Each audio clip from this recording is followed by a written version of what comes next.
Hello बच्चों, कैसे हो बेटा। आई होप आप सब लोग अच्छे होंगे। मैं हूं अर्जुन, आपका मैथमेटिक्स मेंटर, और पीडब्ल्यू के इस अमेजिंग प्लेटफॉर्म पे आप सबका बहुत बहुत स्वागत आहे. तुम्हा सर्वांचं खूप खूप अभिनंदन या प्लॅटफॉर्मवर. आणि आज आपण आपला 12th एक नवीन टॉपिक शुरुआत करत आहोत और उस टॉपिक का नाम है पेयर ऑफ स्ट्रेट लाइन्स. ठीक है, तो पेयर ऑफ स्ट्रेट लाइन ये 12th स्टैंडर्ड में एक M1 में टॉपिक है और इजी सा टॉपिक है. बस आपको थोड़ा सा यहाँ पे जब मैं कंसेप्ट समझा रहा हूं तब अच्छे से सुनना है, तो यहीं पे क्लियर हो जाएगा. ठीक है, बाद में बस एक बार एग्जाम के पहले रिवाइज करने की जरूरत पड़ेगी, बट अगर क्लास में अगर आप ध्यान से सुनते हो तो ये टॉपिक यहीं पे क्लियर हो जाता है. ठीक है, चलो शुरुआत करते हैं. इस टॉपिक पे बहुत सारे अलग अलग कंसेप्ट है. वो सारे कंसेप्ट जैसे कि कंबाइन इक्वेशन, हमें दो इक्वेशन दिए होंगे अलग अलग, उनका कंबाइन इक्वेशन बनाना है. देन सेपरेट इक्वेशन बनानी होती है. Then homogeneous equation, auxiliary equation, angle between the lines represented by homogeneous equation in degree 2 है, जनरल सेकंड डिग्री इक्वेशन. तो ऐसे बहुत सारे अलग अलग कंसेप्ट हम यहाँ पे डिस्कस करने वाले हैं. तो चलो स्टार्ट करते हैं. देखो, सबसे पहले आता है यार combine equation of pair of lines. ये जो टाइटल है ये पढ़ के आपके दिमाग में क्या आया? हे टाइटल वाचून तुमच्या डोक्यात काय आलं असेल? Combine equation of pair of lines. म्हणजे पेयर ऑफ लाइन्स म्हणजे दोन लाईन दिले असतील, दोन लाईनचं इक्वेशन असेल, त्यांचं कंबाइन इक्वेशन बनवायचं, म्हणजे त्या दोघांना एकत्र करायचे, बस एवढंच आहे. ठीक है, सो यहाँ पे लिखा भी है कि an equation which represent two lines is called combine equation of those two lines. ऐसा एक इक्वेशन जो दो अलग अलग लाइन को रिप्रेजेंट करता हो, उस एक इक्वेशन को बोला जाता है कंबाइन इक्वेशन. नहीं समझा?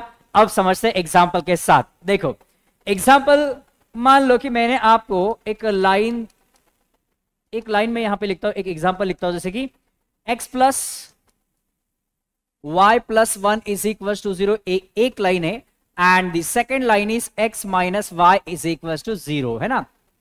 कुछ भी एग्जांपल, ऐसे रैंडम एग्जांपल मैंने ले लिया. अब इन दो इक्वेशंस को, मतलब ये जो दो लाइंस की इक्वेशंस है, इनका कंबाइन इक्वेशन हमें फाइंड आउट करना है. तर कंबाइन इक्वेशन फाइंड आउट करण्यासाठी लई सोपं. काय करायचं माहितीये? या दोघांना फक्त कंबाइन करा. समजा आता मी काय म्हणतो, लेट यू, याला मी म्हणतो लेट यू. ठीक आहे, हे जी इक्वेशन आहे ती काय? एक्स प्लस वाय प्लस, चला यू व्ही डायरेक्ट घेऊ आपण, है ना. सो combine equation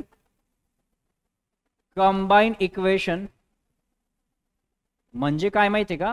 combine equation is left साइडला मल्टीप्लाय करा, राइट साइडला 0 डायरेक्ट, फक्त मल्टीप्लाय करायचं, बाकी काहीच नाही करायचं.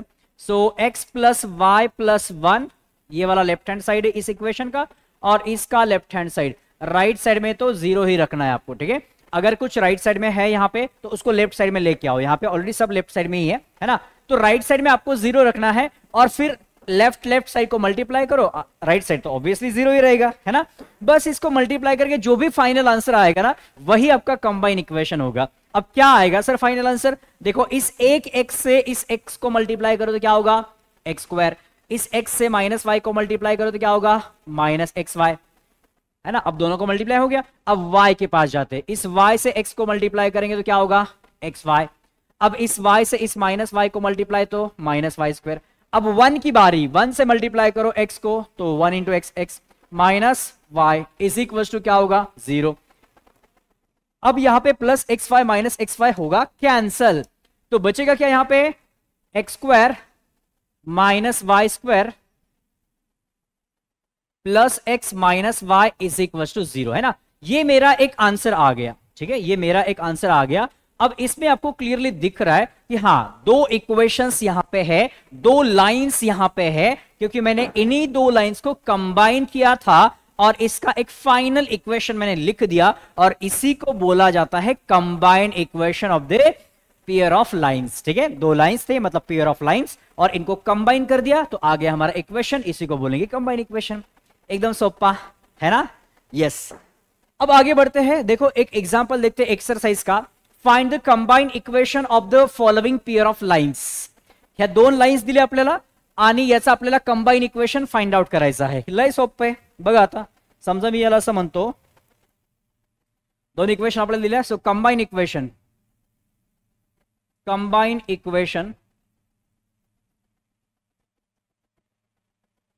इज, कंबाइन इक्वेशन कैसे फाइंड आउट करेंगे? बस इसका LHS मल्टीप्लाई कर दो तो क्या आएगा? देखो, x प्लस 2y माइनस 1 और इसका मल्टीप्लाई कर दो LHS, तो ये हो जाएगा x minus 3y plus 2, x minus 3y plus 2 is equal to क्या होगा 0। बस इतना ही करना है, दोनों को मर्ज कर दो, मल्टीप्लाई करो और जो बनेगा वो फाइनल अपना कंबाइन इक्वेशन ही होगा। अब ये मल्टीप्लाई करते टाइम पे थोड़ा सा केअरफुल मल्टीप्लाई करताना एकदम केअरफुल राहायचं, आपल्याला कुठलीच मिस्टेक आपल्याकडून झाली नाही पाहिजे। x into x x square, x into minus 3y minus 3xy, x into 2 this is 2x। आता 2y ने मल्टीप्लाई करा म्हणजे काय होईल 2y into x 2xy, 2y minus 3y so minus 6y square है ना, 2y इंटू 2 4y। अब -1 से सबको मल्टीप्लाई करेंगे तो ये हो जाएगा माइनस एक्स, ये माइनस और माइनस प्लस 3y और ये -2 इज इक्वल टू 0। ये बस मैंने दो ब्रॅकेट्स को मल्टीप्लाई किया है, अलग कुछ भी नहीं किया है, फक्त दोन ब्रॅकेटला मल्टीप्लाई केलेलं आहे मी। आता आपण लाईक टर्म्स जर असतील त्याला सिंप्लिफाई करूया, एडिशन सबट्रैक्शन वगैरह काही होत असेल तर बघायचं आपल्याला। सो ये है एक्स स्क्वायर, ओके, इसका पेयर यहां पे है ही नहीं कोई, ठीक है, तो इसको ऐसे रखते। अब एक्स वाई का पेयर मिल सकता है मुझे, यस, ये एक्स वाई है तो यहां पे भी एक्स वाई है ना, तो 2xy माइनस 3xy कितना होता है -xy होगा, है ना। चलो पेयर पहले ढूंढते हैं, लाइक पेयर्स कौन कौन से है। इसका भी एक लाइक पेयर है, कौन सा, ये वाला। देन इसका भी लाइक पेयर है, कौन सा, ये वाला, हाँ या ना, यस। अब लाइक पेयर्स खत्म हो गए, एक ही बार में मैंने सारे लाइक पेयर्स यहां पे हाईलाइट कर दिए। अब देखो x square as it is, 2xy minus 3xy will be minus xy। Now 2x minus x will be x, okay, ये हो गया। अब y स्क्वायर का भी पेयर नहीं, y का है ना, y का क्या है 4y plus 3y 7y and minus 6y square, okay. देखो कोई यहां पे कोई भी टर्म मिस नहीं होनी चाहिए, एक्स स्क्वायर लिखा मैंने, फिर इन दोनों को एक्स वाई को मैंने यहां पे सिंप्लीफाई किया, 2x माइनस एक्स एक्स हो गया और minus 6y square, 4y 3y 7y हो गया, ओके। अब बस यहां पे कांस्टेंट बाकी है -2, खत्म हो गया हमारा आंसर, ठीक है। तो यही है हमारा आंसर, तो ये हो गई हमारी combine equation of the pair of lines. जो हमें पेयर ऑफ लाइन गिवन थी उसकी कंबाइन इक्वेशन हमें मिल गई है, कुछ भी डिफिकल्ट नहीं है, एकदम इजी पीजी है, लय सोपा है, ठीक आहे। कंबाइन इक्वेशन म्हटलं की फक्त दोन इक्वेशनला घ्यायचं, कंबाइन करायचं, सॉल्व करायचं, फायनल एक इक्वेशन तुम्हाला मिळणार आहे, त्यालाच आपण म्हणतो combine equation of the pair of lines, ठीक है। आई होप ये सर्वांना क्लियर असेल, ठीक है। चलो तो आगे बढ़े, यस आगे बढ़ते हैं। अब ये वाला थोड़ा सा क्वेश्चन अलग है, वो तो एकदम सरळ सरळ क्वेश्चन होता, तो दोन तुम्हाला लाइन्सचे इक्वेशन दिले, कंबाइन करा फक्त। आता थोडंसं आपल्याला कन्सेप्ट वापरायचे, बघा काय म्हटलं यांनी इथं, find the combine equation of the following pair of lines, पण त्या लाइन्स कोणत्या तेच आम्हाला नाही समजलं सर। बघा आता, find the combine equation of the following pair of lines passing through this, म्हणजे त्या दोन्ही लाइन्स ज्या आपल्याला फाइंड आउट करायच्या ना, त्या या पॉइंट मधून पास झाल्या पाहिजे, है ना, या पॉइंट मधून पास झाल्या पाहिजे। One is parallel to and other is perpendicular to, okay. त्यापैकी एक याला पॅरलल पाहिजे आणि एक याला परपेंडिकुलर पाहिजे। आता कसं करायचं, देखो आपको मैंने एप्लीकेशन ऑफ डेरिवेटिव में इक्वेशंस बताए थे, लाइंस के अलग अलग इक्वेशंस मैंने बताए थे आपको। जैसे देखो यहां पे अभी कौन सा कंसेप्ट लगने वाला है, equation of a line passing through point, म्हणजे या पॉइंट मधून पास होणाऱ्या लाईनचे इक्वेशन फाइंड आउट करायचे आणि त्यांच्या स्लोप बद्दल इन्फॉर्मेशन आपल्याला या दोन लाईन मधून मिळणार आहे। वन इज पॅरलल टू, एक लाईन याला पॅरलल आहे म्हणजे याचा स्लोप आणि आपल्या रिक्वायर्ड लाईनचा स्लोप सेम येणार, आणि एक लाईन याला परपेंडिकुलर आहे म्हणजे याच्यातून दुसऱ्या लाईनचा स्लोप मिळणार, म्हणजे स्लोप पॉइंट फॉर्म आपल्याला माहित पाहिजे। So tell me the equation for slope point form, जल्दी बताएंगे चैट बॉक्स में। तुम्ही एप्लीकेशन ऑफ डेरिवेटिव्ह बघितलंय ना, हे सर्व बेसिक मी एप्लीकेशन ऑफ डेरिवेटिव्ह मध्ये कव्हर केलं होतं। Equation of line in slope point form काय असतं, ज्यांना माहिती फटाफट चॅट बॉक्स मध्ये तुम्ही आत्ताच्या आता टाइप करणार। So equation of line in slope point form काय असतं, y minus y1 is equals to m x minus y, right? Yes, the equation of a line in slope point form where m is the slope, हा m काय असतो मग, हा slope असतो आणि point म्हणजे त्याचे कोऑर्डिनेट्स हे असतात x1 y1, है ना। तो पॉइंट आहे आपला सपोज इथे पॉईंट घेतो मी, सपोज हा पॉईंट आहे आपला x1 y1 है ना, आणि हा स्लोप आहे, स्लोप इथं m असतो. ठीक आहे, तर या पॉईंट दिला असेल आणि स्लोप जर दिला असेल लाईनचा, तर आपण असं इक्वेशन फाइंड आउट करणार त्या लाईनचं. समजलंय? आता बघा इथे काय करायचं, एकदम आरामात करा. दोन लाईन्स आपल्याला पाहिजे, त्या दोन्ही लाईन्स याच पॉइंट मधून गेल्या पाहिजे, एवढं तर आम्हाला समजलं सर. पण दोन्ही लाईनचा पॉइंट माहित झाला आम्हाला, दोन्ही लाईन कोणत्या पॉइंट मधून पास होतात, पण त्यांचा स्लोप कुठे आहे सर? मग स्लोप इथं आणि इथं आहे. त्यांनी काय म्हटलं, 1 इज पॅरलल टू. त्या दोन पैकी एक लाईन या लाईनला पॅरलल आहे आणि दुसरी लाईन या लाईनला परपेंडिक्युलर आहे. अरे बापरे, एक याला पॅरलल आहे आणि एक याला परपेंडिक्युलर आहे. मग बघा आता मी असं लिहितो, लेट required lines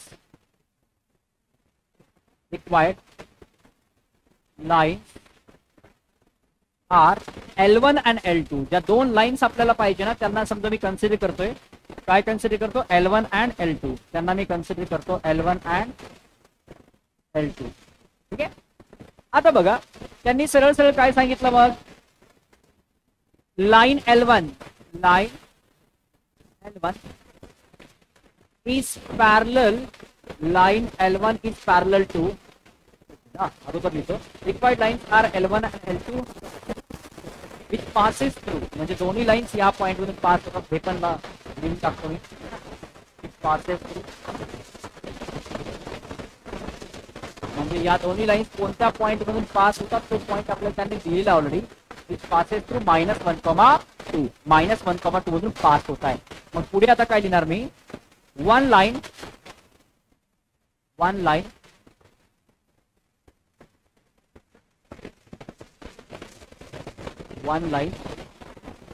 हिला आपण L1 म्हणू. आता इथे L1 is parallel, one line म्हणजे मी L1 म्हटलं, तुम्ही L2 पण घेऊ शकता. One line is parallel to x plus 3y minus 1. One line is parallel to x plus 3y minus 1 equal to 0. Whose slope is, चला या लाईनचा स्लोप कसा find out करायचा, हे पण ऍप्लिकेशन ऑफ डेरिव्हेटिव्ह मध्ये मी सांगितलं होतं, पुन्हा एकदा रिकॉल करून देतो. समजा आपल्याला जनरल फॉर्म मध्ये इक्वेशन दिले लाईनचं ax plus by plus c is equal to 0, असं जर लाईनचं इक्वेशन असेल तो इस टाइप की इक्वेशन से स्लोप कैसे फाइंड आउट करते हैं? स्लोप का फॉर्मूला हमेशा होता है -a/b. क्या होता है? -a/b. a means what? Coefficient of x and b means what? Coefficient of y. तो यहाँ पे इस लाइन का स्लोप क्या हो जाएगा? whose slope is -a means -1. x का कोएफिशिएंट यहाँ पे क्या है? 1 है, और y का क्या है? 3 है, तो -1/3. म्हणजे ही जी लाईन आहे हिचा स्लोप आपल्याला मिळाला -1/3. आणि क्वेश्चन मध्ये काय सांगितलंय की आपली लाइन याला पैरेलल आहे. मग पैरेलल लाइन के स्लोप कैसे होते हैं? सेम होते हैं. अगर इस लाइन का स्लोप -1/3 है तो हमारी जो रिक्वायर्ड लाइन है L1 उसका भी स्लोप -1/3 ही होगा, क्योंकि लाइंस कैसे है? पैरेलल है. तो यहां पे लिखेंगे, तो देयरफॉर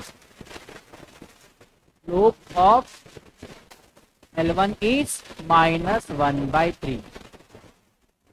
Now इक्वेशन, यहां पे लिखते equation of line L1 is, equation काय येईल मग? लाइन L1 से इक्वेशन काय येईल? y minus y1.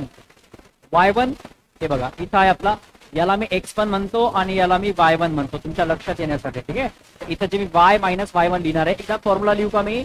येस. बघा काय येईल? y minus y1 is equal to m x minus x1.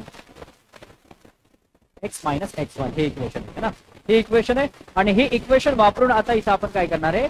त्या लाईनचे इक्वेशन फाइंड आउट करणार आहोत. क्लियर? हे इक्वेशन वापरून आपण लाईनचे इक्वेशन फाइंड आउट करणार आहोत. राइट?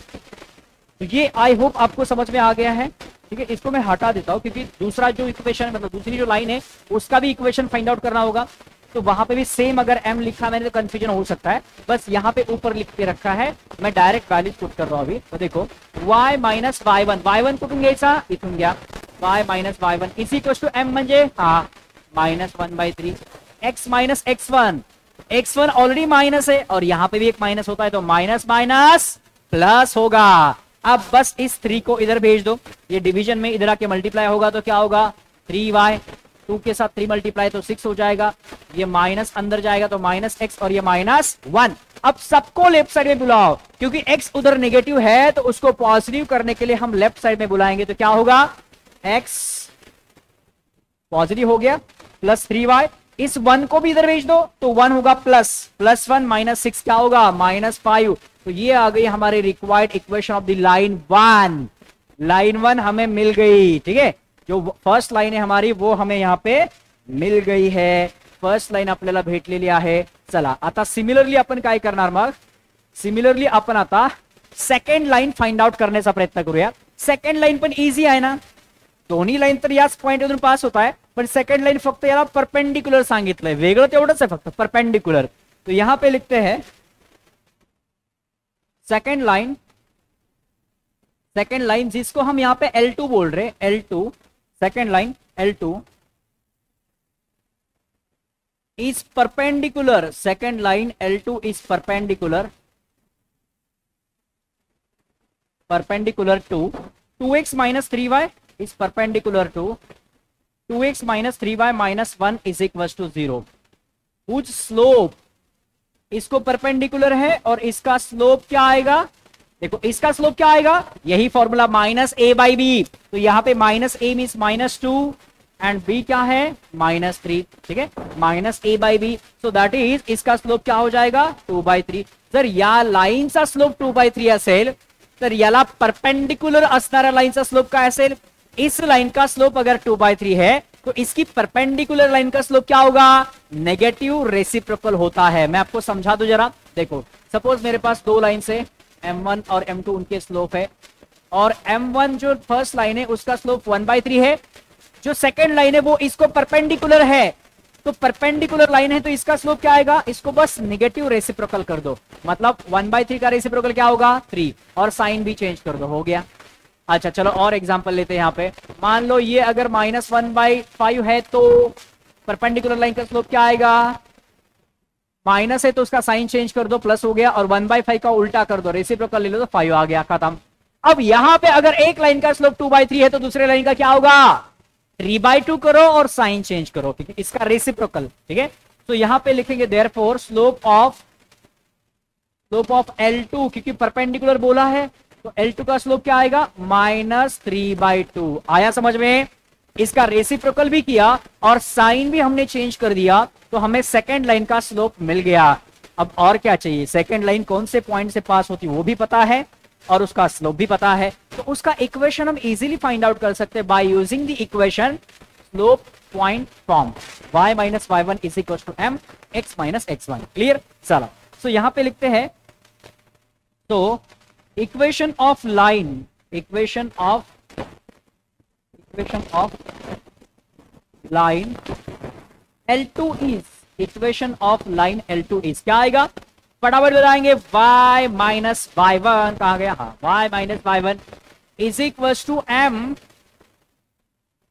x माइनस x1, ठीक है, y minus y1 is equal to m x minus x1। इस 2 को इधर भेजो तो मल्टीप्लाई हो जाएगा, तो यहां पे आएगा 2y और 2 इंटू 2 होगा 4, दैट इज इक्वल टू -3, अंदर जाएगा तो -3x और -3। अब सबको इधर बुलाओ, क्यों सर, क्योंकि x यहां पे नेगेटिव है तो हम x को पॉजिटिव करेंगे, तो -3x इधर आएगा तो क्या होगा +3x, ये 2y तो ऑलरेडी यहीं पे है, अब ये -3 इधर आके +3 होगा, +3 -4 -1, तो ये हो गया हमारा सेकेंड लाइन का इक्वेशन।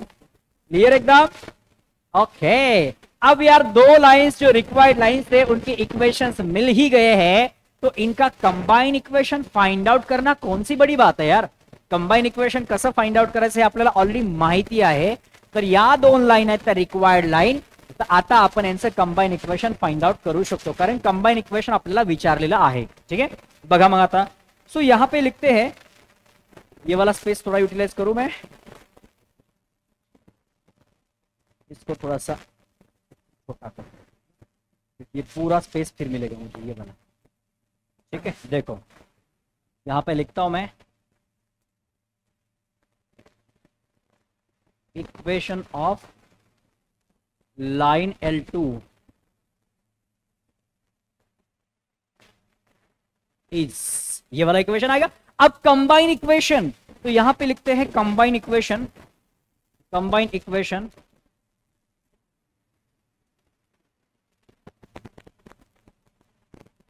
कंबाइन इक्वेशन इज, सुनो अभी कंबाइन इक्वेशन कैसे बनाएंगे, सिंपल है, दोनों को बस मल्टीप्लाई कर दो, तो ये हो जाएगा x plus 3y minus 5, x plus 3y minus 5, और ये क्या है 3x plus 2y minus 1, 3x plus 2y minus 1 is equals to 0। बस मल्टीप्लाई करो, आपको आंसर मिल जाएगा। ठीक है, इसको मल्टीप्लाई कैसे करना है, ऑलरेडी हमारे क्वेश्चंस हो गए यार, बहुत सारे क्वेश्चंस हमने इसके ऊपर लिए हैं, एक एग्जांपल भी लिया था और दूसरा हमने एक्सरसाइज का भी क्वेश्चन लिया था। अब ये तीसरा क्वेश्चन चल रहा है, तो x into 3x 3x square, x into 2y 2xy, x into minus 1 minus x, x ने सबको मल्टीप्लाई कर दिया।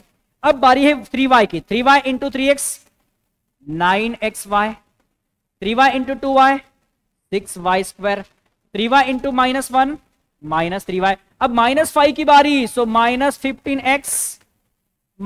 15x और minus 10y plus 5 is equal to 0। बस यहां पे आपको लाइक टर्म्स देख के अभी फटाफट इसको सिंप्लीफाई करना है। तो देखो लाइक टर्म्स क्या क्या है, 3x स्क्वायर की कोई लाइक टर्म नहीं है तो वो अकेला रहेगा। 2xy की लाइक टर्म क्या है 9xy, तो 2xy 9xy will be 11xy। Again minus x minus 15x तो minus 16x, minus 10y minus 3y minus 13y, 6y square, y square अकेली टर्म है तो 6y स्क्वायर, और कांस्टेंट भी एक ही दिख रहा है मुझे यहाँ पे प्लस 5, तो कांस्टेंट यहाँ पे होगा प्लस 5। एक तास बिचारा बाजूला चाललाय, थोडंसं ऍडजस्ट करू का याला, चला थोडंसं ऍडजस्ट करू। 3x स्क्वायर थोड़ा छोटा लिखो है ना, 3x स्क्वायर अकेला 2xy और ये हो जाएगा 11xy, देन माइनस x और माइनस 15 तो माइनस 16x हो जाएगा, minus 10y minus 3y minus 13y हो जाएगा, and plus 6y square and plus 5 is equals to 0, and this is the final answer. समझ में आया क्या मेरे हीरो? यस, जल्दी बताएंगे क्या आपको ये समझ में आ गया है? आपको ये समझ में आ गया है कि कंबाइन इक्वेशन हमने कैसे फाइंड आउट किया? यस बताएंगे जल्दी, कंबाइन इक्वेशन हमने कैसे फाइंड आउट किया? आप सबको क्लियर है? तुम्हा सर्वांना समजलं की एकदा सांगा मला फक्त. कंबाईन इक्वेशन हे तर ऑलरेडी झालेलं आहे आपल्याला. सेपरेट इक्वेशन जर समजले असतील तर पुढचा पार्ट सोपा आहे. तो कसा फाइंड आउट करायचा हे तुम्हाला प्रोसेस ऑलरेडी माहिती आहे. बस मल्टिप्लाय करायचं आहे आणि जे काही आन्सर येईल ते फायनल आन्सर आपलं असायला पाहिजे. राईट? छोटं मोठं काही करेक्शन असेल तर बघून घ्या है ना. कारण काय होतं रेकॉर्डेड जेव्हा लेक्चर असतं ना तेव्हा छोट्या मोठ्या मायनर मिस्टेक होतात. नंतर मी बघतो मग ते कमेंट मध्ये खूप रिग्रेट होतं पण काय करणार. हेच लाईव्ह मध्ये जर असतं तर तेव्हा लगेच मुलं चॅट मध्ये सांगतात मग मी ते करेक्शन करतो. छोटे मोठे मिस्टेक होतात फ्लो मध्ये प्लस माइनस मध्ये कधी कधी होतं. तेवढं समजून घ्यायचं फक्त. ठीक आहे तुम्ही स्वतः करेक्ट करून घ्यायचं नंतर ते. चलो आगे बढ़ते हैं. अब कंबाइन इक्वेशन वाला फंडा आई होप आप सबको क्लियर होगा. अब हमें सेपरेट इक्वेशंस करने हैं. अरे कंबाइन म्हणजे दोन वेगळ्या इक्वेशन दिल्या होत्या त्याला आपण एकत्र केलं. आता काय म्हणता माहिती का, आता आम्ही तुम्हाला एकत्र इक्वेशन देणार त्याला तुम्ही वेगळं करून दाखवा. मतलब सेपरेट इक्वेशंस बनाने हैं तो इजी है. देखो find the separate equation of the lines represented by following equations. यहां पे दो इक्वेशंस होंगे, दो लाइंस होंगे, इनको बस सेपरेट करना है. बहुत इजी है ये वाला इक्वेशन तो बहुत इजी है. देखो इन दो टर्म्स में ये फर्स्ट टर्म है ये सेकंड टर्म है. यहां पे आपको कॉमन कुछ दिख रहा है क्या? दोनों में दिख रहा है कुछ कॉमन? यस यहां पे हमें दिख रहा है y कॉमन. y जर कॉमन घेतला तर इथं उरतो 3y प्लस उरतो इथं 7x इज इक्वल टू 0 है ना. y कॉमन घेतला मी, इथं उरला 3y इथं उरला 7x. बस झालं. याला मी असं लिहू शकतो मग y इज इक्वल टू 0 या फिर 3y plus 7x is equal to 0. और यही दो सेपरेट इक्वेशन है. आप बोलेंगे क्या सर ये क्या क्वेश्चन था क्या? बट आपके एक्सरसाइज का क्वेश्चन है. ठीक है ये इतना इजी क्यों हुआ? क्योंकि यहाँ पे थर्ड टर्म नहीं है ना. थर्ड टर्म अगर होती तो थोड़ा सा सॉल्व करना पड़ता था, हमें फैक्टराइज करना पड़ता था, स्प्लिटिंग द मिडल टर्म लगाना पड़ता था. बट यहाँ पे बस दो ही टर्म्स है ना इसलिए इजी हो गया. y मुझे कॉमन मिला, मैंने y कॉमन ले लिया और हो गए हमारे separate equations. y equal to 0 एक इक्वेशन है और दूसरी इक्वेशन क्या है यहाँ पे 3y plus 7x equal to 0। तो दो इक्वेशंस हमें यहाँ पे मिल गए and these are the required separate equations, है ना। So these are required separate equations. तर ह्या झाल्या रिक्वायर्ड सेपरेट इक्वेशंस, क्लियर। या झाल्या रिक्वायर्ड सेपरेट इक्वेशंस, क्लियर। चलो आगे बढ़ते हैं और इसी टाइप के कुछ क्वेश्चन देखते हैं। अब ये क्वेश्चन देखो, इसमें तीनों भी टर्म्स है, ठीक आहे, यामध्ये तिन्ही टर्म्स आहेत। म्हणजे याला काय करायचं माहितीये का, सिंपली आपण 10th मध्ये जे क्वाड्रॅटिक इक्वेशन सॉल्व्ह केलं होतं ना त्याच पद्धतीने सॉल्व्ह करायचं, एक्झॅक्टली सेम पद्धतीने। क्वाड्रैटिक इक्वेशन जैसा ही सॉल्व करना है इसको। तो उसमें हम क्या करते थे, फर्स्ट और लास्ट का मल्टीप्लीकेशन असंच काहीतरी करत होतो ना। हाँ सर, 3 इंटू -8, 3 इंटू -8 आपण काय करायचो -24। मग या -24 चे असे फॅक्टर्स घ्यायचे ज्याचं ऍडिशन सबट्रॅक्शन मध्ये मिडल टर्म आली पाहिजे। ओके, मिडल टर्म आपल्याला काय पाहिजे -10 पाहिजे ना, म्हणजे -12 आणि 2 घेऊ का मी, चालेल। मग काही हुशार लोक म्हणतील नाही ना सर असं कसं घेतलं तुम्ही, 6 आणि 4 पण येतं ना, मग 6 आणि 4 पण येतं ना, है ना। येस बेटा 6 आणि 4 येतं, पण एक मिनिट थांब। आता समजा 6 आणि 4 आहे पण यापैकी कुठला तरी एक मायनस करावं लागेल तेव्हा निगेटिव्ह आन्सर येईल ना। तर तुम्ही म्हणाल सर याला करा ना मग माइनस, ठीक है। -6 इंटू 4 -24 तो आएगा, बट इन दोनों को ऐड या सब्ट्रैक्ट करके आपको ये मिलेगा क्या, इसका एडिशन करके दिखाओ मुझे। इसका एडिशन आएगा -2, हमें क्या चाहिए -10, तो वो यही से मिलेगा। इसका एडिशन करके देखो क्या मिलेगा -10 मिलेगा। तो यही हमारा करेक्ट आंसर है, यही हमारे फैक्टर से ये नहीं है, ठीक है। तो फिर हो गया ना, फिर 10th जैसा ही क्वेश्चन बन गया। देखो ये हो जाएगा अब यहाँ पे 3x² -10xy ला काय लिहायचंय -12xy plus 2xy -8y² equal to 0। म्हणजे आपण काय केलं, मिडल टर्मला इथं स्प्लिट केलेला आहे। ही जी मिडल टर्म आहे तिला आपण स्प्लिट केले दोन वेगवेगळ्या पार्ट मध्ये। This is first part and this is second part. या दोघांची एडिशन करून बघा तुम्हाला -10च मिलना है, ठीक है। सो -10 को हमने स्प्लिट कर दिया दो पार्ट में। अब तो बस इन दो टर्म से कॉमन क्या मिलता है, देखो 3 भी मिलेगा और x भी मिलेगा। तो 3x चला गया तो x बचा यहां पे। अब ये 12 है तो 3 इंटू 4 12 हो जाएगा ना, हाँ 3 इंटू 4 12। बट इसके साथ xy था, हमने x से ले लिया, y बाकी है अभी। यस, एक फैक्टर आपको मिल गया ना। अब दूसरा फॅक्टर सेम ही आता है, ये तो हमें पता है सर, 10वी मध्ये पण असंच केलं आम्ही। जेव्हा स्प्लिटिंग मिडल टर्मचा क्वेश्चन यायचा तेव्हा पहिल्या ब्रॅकेटमध्ये जे आलं तेच दुसऱ्या ब्रॅकेटमध्ये यायचं, कारण त्याच्या पुढे आपल्याला दोन्ही ब्रॅकेट कॉमन घ्यायचे असतात, म्हणून ते नेहमी सेमच यायला पाहिजे, हमेशा सेम आना चाहिए वो। तो यहां से ले लो 2 और y कॉमन, तो क्या बचेगा x -4y ही बचेगा। देखो सेम आया सेकंड ब्रैकेट। तो इन दो ब्रैकेट में से एक ब्रैकेट कॉमन ले लो, मतलब x -4y कॉमन बचा क्या फिर सेकंड ब्रैकेट में 3x + 2y is equal to 0। तो अब इन दोनों को सेपरेट करेंगे तो ये हो जाएगा x -4y इक्वल टू 0 और 3x + 2y is equal to 0। और यही दो हमारे सेपरेट इक्वेशंस है, यही दो हमारे separate equations of the given lines है। कंबाइन इक्वेशन दिया था, उनके सेपरेट इक्वेशंस हमें मिल गए, एकदम इजी पीजी। हा या ना, जल्दी बताएंगे क्या आपको ये समझ में आ रहा है, काय तुम्हाला हे समजत आहे का सेपरेट इक्वेशन आणि कंबाइन इक्वेशन कसं फाइंड आउट करायचं। आई होप सर्वांना समजलेलं असणार आहे, कोणालाच काही प्रॉब्लेम नसावा। तर आपण आता पुढे जायला हरकत नाही।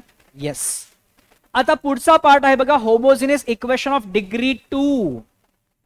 हे काय असतं सर, होमोजिनियस इक्वेशन काय असतं, डिग्री 2 काय असतं, आम्हाला काहीच माहित नाही, एकदम कोरी पाटी आहे आमची है ना।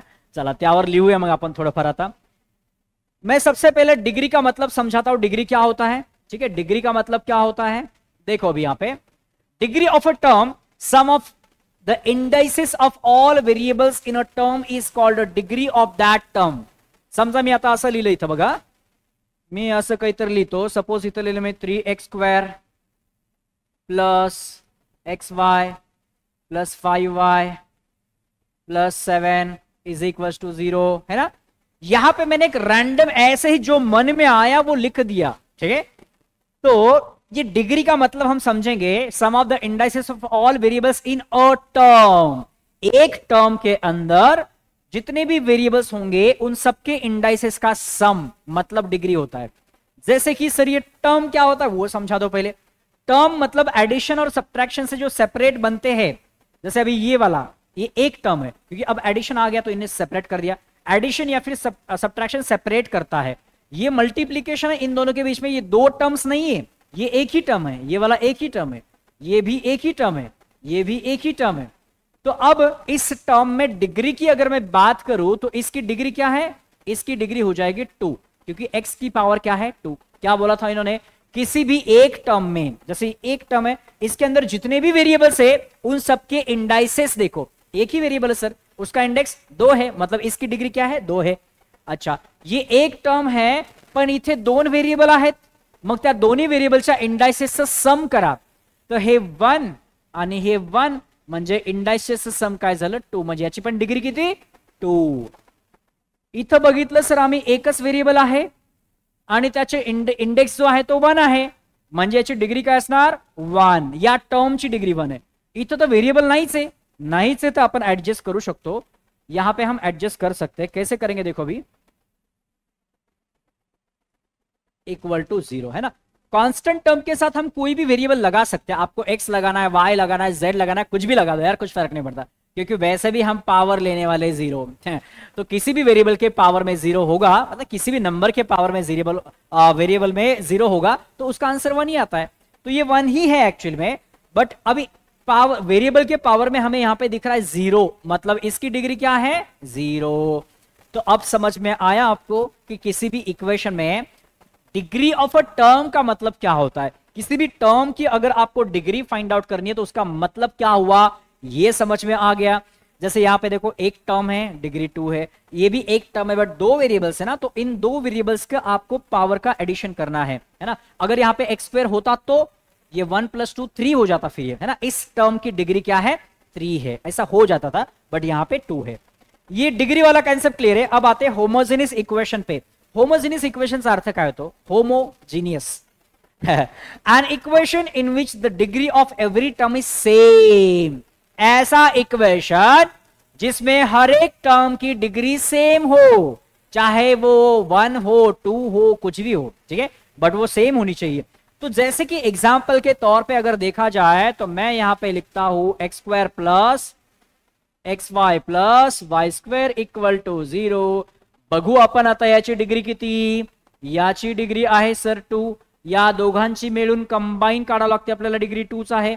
याची डिग्री पण काय आहे? 2 आहे।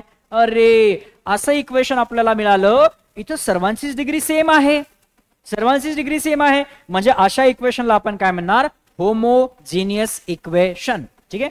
और एग्जांपल लेते हैं, जैसे कि x³ है, 2xy है, 2xy² है, प्लस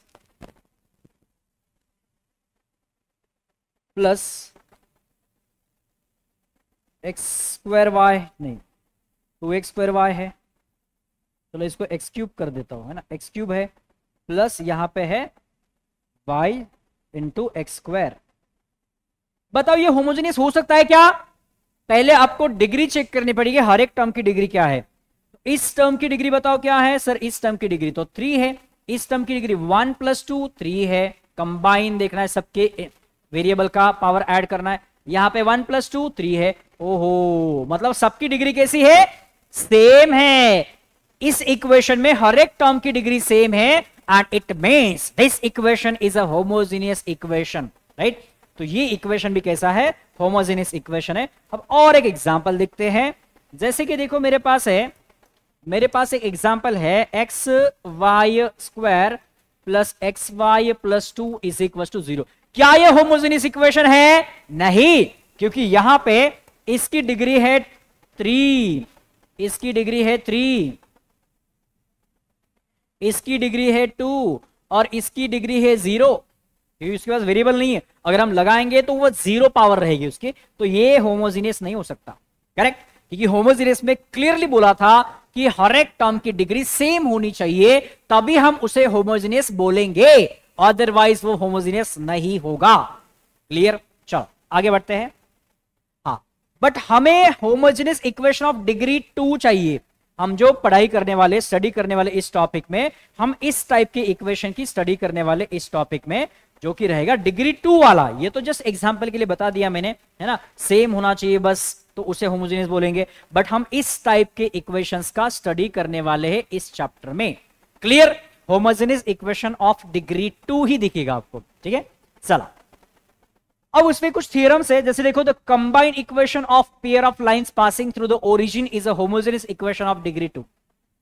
ज्या लाइन्स ओरिजिन मधून पास होतात ना, त्यांचे कंबाईन इक्वेशन जर आपण फाइंड आउट केलं तर ते पण होमोजेनियस इक्वेशन इन डिग्री 2 असतं। आता हे एकदा सांगतो मी, कंबाईन इक्वेशन म्हणजे अशा लाइन्स ज्या ओरिजिन मधून पास होतात, ज्या लाइन्स ओरिजिन मधून पास होतात ना, त्यांच्यामध्ये कॉन्स्टंट टर्म नसते। जसं की बघा, आपण आतापर्यंत अशा इक्वेशन बघितल्या या टाइपच्या, x plus y plus 1 equal to 0, हे असं कधीच नसतं। ज्या लाइन्स ओरिजिन मधून पास होतात ना, त्याच्यामध्ये कॉन्स्टंट टर्म नसते, हे लक्षात ठेवा। ठीक आहे, तर ही लाईन ओरिजिन मधून पास होत नाही। मग आता यांनी काय म्हटलं, मग the combine equation of pair of line passing through origin, origin मधून पास होणाऱ्या ज्या लाईन्स आहेत त्यांचं जर कंबाईन इक्वेशन फाइंड आउट केलं तर ते होमोजेनियस इक्वेशन इन डिग्री 2च येतं। मग त्या लाईन्स कशा असणार? ऑब्विसली या अशा असणार, ax plus by plus c नाही घ्यायचं, इक्वल टू 0, एवढंच। ठीक आहे, तर ही एक लाईन, अशीच एक आणखी एक लाईन घ्या, त्या दोघांचं कंबाईन इक्वेशन फाइंड आउट करा, तर ते इक्वेशन काय येईल माहितीये का? ते इक्वेशन असं येईल मग, ax square plus 2hxy plus by square equal to 0 है ना। याचं डेरिवेशन आपल्या बुकमध्ये आहे, तर डेरिवेशन से आपल्याला सध्या काही घेणे पाहिजे असेल तुम्ही बुकमध्ये बघू शकता। तर हे जेव्हा आपण या टाइपच्या म्हणजे याला मी असं इथं लिहितो आता, a1x किंवा a1x1 घेऊ शकता, या दोन वेगवेगळ्या लाईन्स, अशी एक लाईन, अशीच आणखी एक लाईन घ्या आणि त्या दोघांना कंबाईन करा, तर तुम्हाला अशा टाइप मध्ये एक इक्वेशन मिळणार आहे। आणि यालाच आपण म्हणतो homogeneous equation in degree 2। Degree 2 आणि होमोजेनियस बरोबर आहे का? चेक करा। हा सर, इथं डिग्री 2 आहे, इथं या दोघांची हे एच कन्सिडर नाही करायचं, तर एच हा इथं व्हेरिएबल म्हणून काम नाही करत आहे। ठीक आहे, इथं व्हेरिएबल फक्त कोण आहे? हे दोघं आहेत, फक्त हे दोघंच आहेत, म्हणून याची 1 + 1 2 आणि याची पण 2, म्हणजे सर्वच टर्मची डिग्री 2 आहे, म्हणून याला आपण काय म्हणणार? होमोजेनियस इक्वेशन इन डिग्री 2 म्हणणार। होमोजेनियस इक्वेशन इन डिग्री 2 म्हणणार, राईट? नेक्स्ट थिअरम काय म्हणतोय? Homogeneous equation of degree 2 in x and y।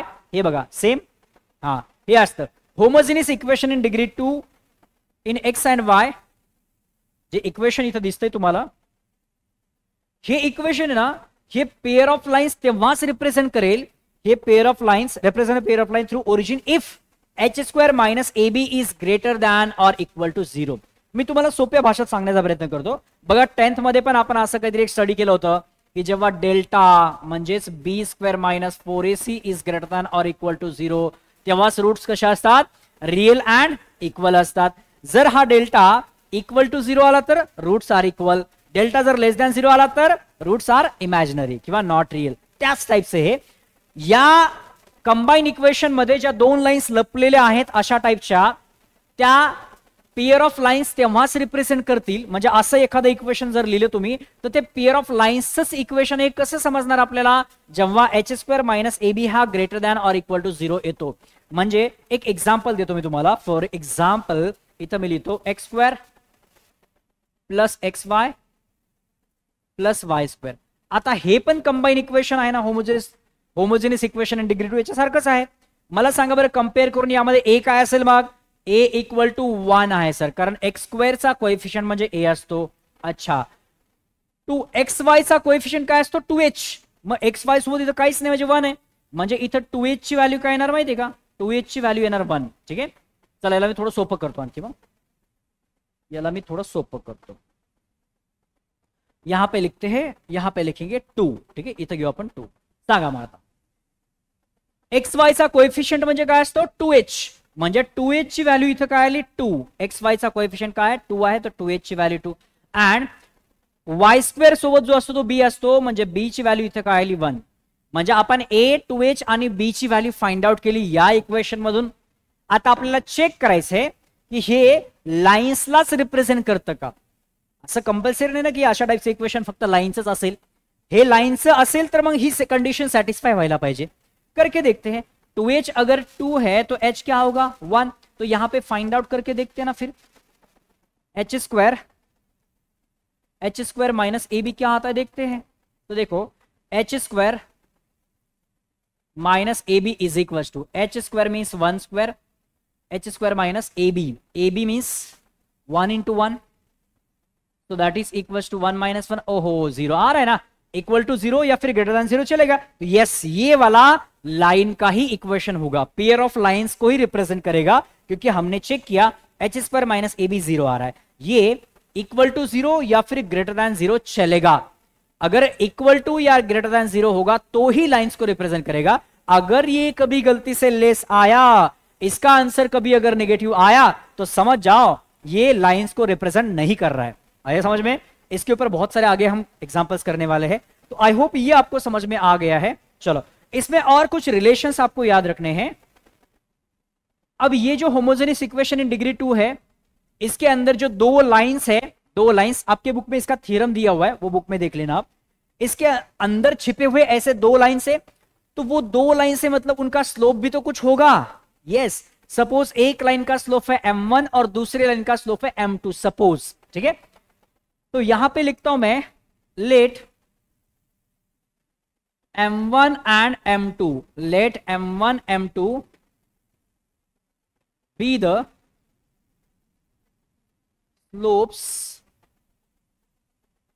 of lines represented by slopes of lines represented by ax square plus 2hxy plus by square equal to 0. मतलब ये जो line का equation लिखा है, इसके अंदर जो दो लाइंस है उनके स्लोप्स अगर m1 m2 है तो उसमें कुछ रिलेशन होता है क्या. यस उसमें क्या रिलेशन होता है, वो दो लाइन के स्लोप का एडिशन अगर करेंगे तो आएगा -2h/b. ठीक है, -2h/b. हमेशा इस टाइप के अगर आपके पास इक्वेशन है, ऐसा इक्वेशन है, तो उसके अंदर जो दो लाइंस होंगे उनके स्लोप का एडिशन हमेशा आएगा -2h/b. और उन स्लोप का मल्टीप्लीकेशन हमेशा क्या आएगा, a/b आएगा. उन स्लोप्स का मल्टीप्लीकेशन हमेशा क्या आएगा, a/b आएगा. इतना बस आपको याद रखना है. ठीक है. इसके अंदर जो दो लाइंस छिपे हुए हैं उनके स्लोप का एडिशन हमेशा -2h/b आएगा और उनका स्लोप का प्रोडक्ट हमेशा क्या आएगा, a/b आएगा. क्या आएगा, a/b आएगा. आई होप ये समझ में आ गया है. और एक छोटा सा कंसेप्ट मैं आपको यहां पे बताता हूं. जैसे भी देखो ये जो इक्वेशन है इसको अगर मुझे m के फॉर्म में कन्वर्ट करना है, स्लोप के फॉर्म में, तो इस इक्वेशन को मैं क्या करता हूं, यहां पे लिखता हूं मैं इक्वेशन 1. ठीक है. तो divide equation 1, divide equation 1 by, इसको मैं डिवाइड करता हूं, डिवाइड करूंगा मैं इसको x स्क्वायर से, है ना. तो देखते क्या मिलता है.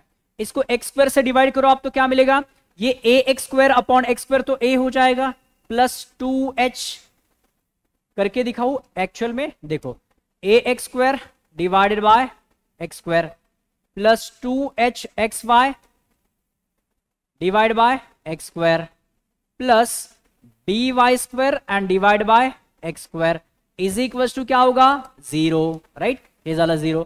आता यालाच पुढे आपण कसं लिहिणार बघा.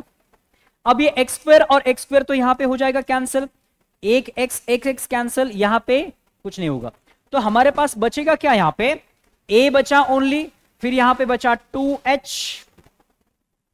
y by x plus b और b के साथ y और x का whole square is equal to 0. अब हमें पता है कि जो लाइंस ओरिजिन से पास होती है उनको हम ऐसे लिखते हैं, कैसे, y is equal to mx plus c नहीं लिखेंगे.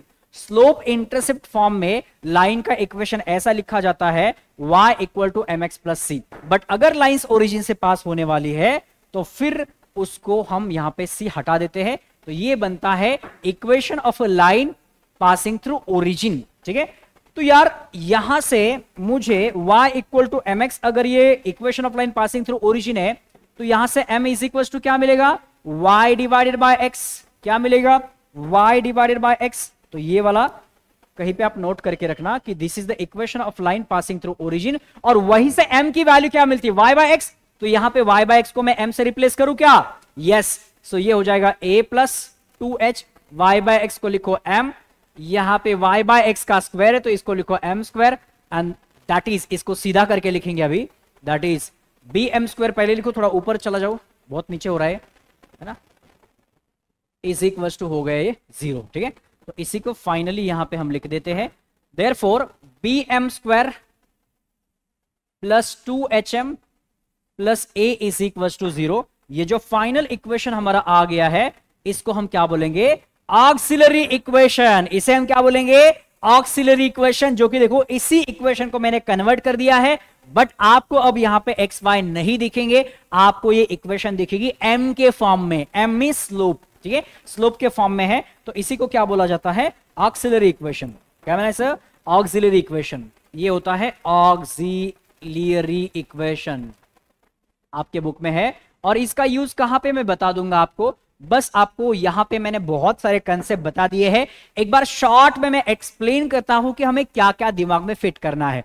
सबसे पहले जर अशा टाइपचं किंवा अशा टाइपचं हे एकच असतं, ठीक आहे, कारण यामध्ये पण सी नाही, यामध्ये पण सी नाही है, तो y इक्वल टू mx, जो लाइंस ओरिजिन से पास होते हैं वो इस टाइप के होंगे या फिर इस टाइप के बोल सकते हैं, तो इनको अगर हम कंबाइन करेंगे ऐसे दो लाइंस को, तो हमेशा हमें इस टाइप का इक्वेशन मिलेगा। और ये इक्वेशन कौन सा है, it is the homogeneous equation in degree 2, ठीक है। अब थ्योरम क्या बोल रहा है कि ये जो है होमोजेनियस इक्वेशन इन डिग्री 2, ये दो लाइंस को तभी रिप्रेजेंट करेंगे जब वहां पे एच स्क्वायर माइनस ए बी की वैल्यू या तो 0 या फिर 0 से बड़ी होनी चाहिए, मतलब हमेशा पॉजिटिव या फिर 0 आंसर आना चाहिए। जैसे एग्जांपल में मैंने चेक करके देखा, हाँ यहां पे आ रहा है पॉजिटिव, मतलब ये लाइंस को रिप्रेजेंट करने वाली इक्वेशन है। अब मैंने बोला कि इसके अंदर दो लाइंस है, उन दो लाइंस के स्लोप को अगर हम m1 m2 कंसीडर करेंगे तो उनके स्लोप का एडिशन हमेशा -2h बाय b आएगा, उनके स्लोप का मल्टीप्लीकेशन a बाय b आएगा। अब फिर से और एक कंसेप्ट मैंने ऑक्सिलरी इक्वेशन आपको बताया, इक्वेशन फर्स्ट को आप एक्स स्क्वायर से डिवाइड करेंगे तो आपको ये ऐसा इक्वेशन, मतलब फाइनल ये वाला इक्वेशन मिला, bm square plus 2hm plus a equal to 0, ये होता है ऑक्सिलरी इक्वेशन। यहां पे बस x और y को हटा के हमने m में रिप्लेस कर दिया है, तो इसे बोलेंगे ऑक्सिलरी इक्वेशन। तो इतना आपको याद रखना है, ठीक है। अब आगे के कुछ क्वेश्चन देखते हैं। ये क्वेश्चन देखो अभी क्या बोल रहा है, find the combined equation of a pair of line passing through the origin. फिर से कंबाइन इक्वेशन सर, ये तो हो गया था ना, नहीं, अब थोड़ा चेंज है इसमें, कंबाइन इक्वेशन ही फाइंड आउट करना है, बट थोड़ा सा इन्होंने कंसेप्ट में चेंज कर दिया। क्या होगा देखो यहाँ पे, combine equation of pair of line passing through the origin, वहां पे पासिंग थ्रू ओरिजिन नहीं बोला था, वहां पे पासिंग थ्रू पॉइंट दिया था, एक पॉइंट आपको मेंशन किया था, और यहां पे बोल रहा है पासिंग थ्रू ओरिजिन। जसं पासिंग थ्रू ओरिजिन म्हटलं ना, तुमच्या लक्षात यायला पाहिजे, लगेच क्लिक व्हायला पाहिजे, अच्छा म्हणजे हे काहीतरी होमोजेनियस इक्वेशन इन डिग्री 2 सारखं येऊ शकतं। and perpendicular to the lines represented by the following equations। अरे बापरे, तिथं तो दोन वेगवेगळ्या लाईन दिले होते आपल्याला, है ना, एक आपली जी एक लाईन आहे ती एकाला पॅरलल आहे, दुसऱ्याला परपेंडिक्युलर आहे, पण इथं त्यांनी काय सांगितलं की अशा दोन लाईन्सचे इक्वेशन आम्हाला फाइंड आउट करून दाखवा ज्या ओरिजिन मधून पास होत आहेत आणि त्या दोन लाईन ज्या आहेत त्या परपेंडिक्युलर आहेत या मधल्या दोन लाईनला। अरे बापरे, या लाइन्स पण ओरिजिन मधून पास होणारे आहेत कारण होमोजेनियस इक्वेशन इन डिग्री 2 है, इसके अंदर दो लाइन छिपे हुए हैं, तो इसके अंदर जो दो लाइन्स है उनको हमारे रिक्वायर्ड लाइन्स परपेंडिकुलर आने वाले, मान लो जस्ट विजुअलाइज करने के लिए बता रहा हूं, इसके अंदर जो दो लाइन से मान लो ये ऐसे जा रहे होंगे, पैरेलल नहीं है, ऐसे कैसे भी जा रहे होंगे, है ना, तो हमें जो रिक्वायर्ड लाइन चाहिए ना वो इन दोनों को परपेंडिकुलर चाहिए। मान लो ये लाइन हमें एक चाहिए, इसको परपेंडिकुलर, और ये ऐसा, है ना, ऐसा ले लो या ऐसा ले लो, ठीक है, ऐसा, म्हणजे या गिवन लाइन से हे आपल्याला फाइंड आउट करायच्यात है ना। अब कैसे करेंगे, तर तिथं आपल्याला ते वेगवेगळं दिलं होतं, मग आपण काय केलं होतं, पहिली जी लाईन आहे तिचा स्लोप फाइंड आउट केला आणि मग आपल्याला सांगितलं L1 हिला पॅरलल आहे, मग पॅरलल लाईनचा स्लोप सेम, परपेंडिकुलर लाईनचा स्लोप निगेटिव्ह रेसिप्रोकल घेऊन आपण केलं होतं। इथं कसं करणार, इथं सेपरेट यांचं इक्वेशन माहितीच नाही आपल्याला, तो यांचा स्लोप कसा फाइंड आउट करणार आपण, याच्यामधल्या दोन लाईन कोणत्या कोणत्या आपल्याला माहितीच नाहीये। येस, त्यामुळेच तर आपल्याला हा कन्सेप्ट वापरायचा ना, मग इथे हा वाला, त्या दोन लाईन कंबाईन फॉर्म मध्येच राहू द्या, कंबाईन फॉर्म मध्ये असतानाच त्यांच्या स्लोपचं रिलेशन आपण फाइंड आउट केलं आहे, हेच वापरायचं मग आपल्याला। आता जेव्हा दोन लाइन्स तुम्हाला कंबाईन फॉर्म मध्ये दिलेल्या आहेत और उसी की अगर आपको स्लोप की इंफॉर्मेशन फाइंड आउट करनी है, सेपरेट सेपरेट नहीं मिल रही है, तो फिर ये वाला आप फॉर्मूला यूज करेंगे, ठीक है। तो देखो मैं यहां पे कैसे लिखूंगा, लेट ये जो लाइंस है L1, ये जो लाइंस है, late M1 M2 be the slope, let M1 M2 be the slopes of the lines, slopes of the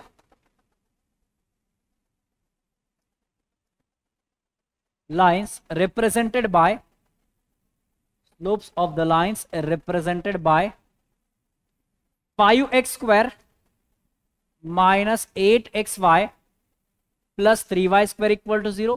इनके अंदर जो दो लाइंस छिपे हुए हैं उनका स्लोप हमने m1 m2 कंसिडर किया है, तो अगर उनका स्लोप m1 m2 है तो हम यहां पे लिख सकते हैं ना, फिर m1 प्लस m2 क्या होगा, माइनस 2h बाई बी होगा।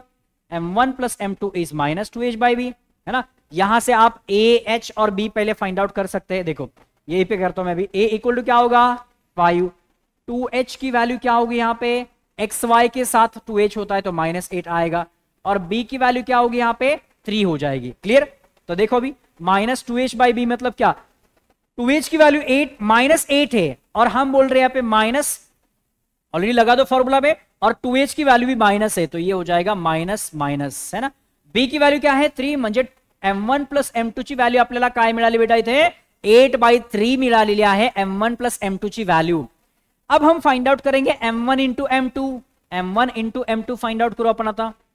देखो m1 इंटू m2 काय येईल मग a बाय b, आणि a ची व्हॅल्यू काय आहे 5 आणि b ची व्हॅल्यू काय 3, म्हणजे m1 इंटू m2 आपल्याला रिलेशन मिळालं। आता बघा, आता पुढे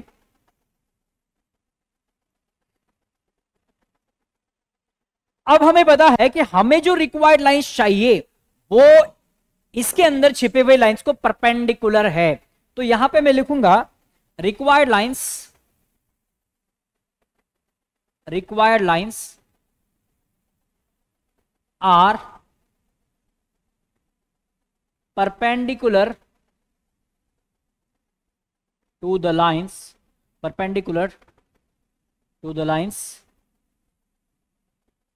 represented by given equation, lines represented by given equation, मतलब ये जो गिवन इक्वेशन है उसमें जो लाइंस है उनको हमारे लाइंस परपेंडिकुलर है, so therefore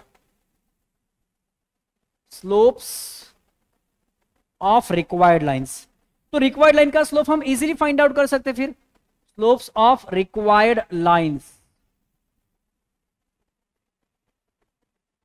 will be,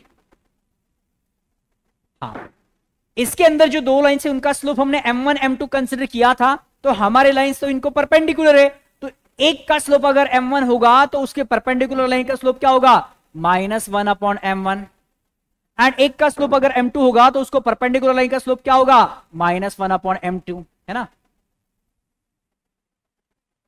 okay sir, अब समझ में आ गया। जो रिक्वायर्ड लाइंस हमें फाइंड आउट करने उनके स्लोप -1/m1 और -1/m2 होंगे, क्योंकि गिवन लाइन के स्लोप को हमने यहां पे m1 m2 कंसीडर किया है, तो इनके परपेंडिकुलर मतलब नेगेटिव रेसिप्रोकल करना है। ठीक है, now therefore equations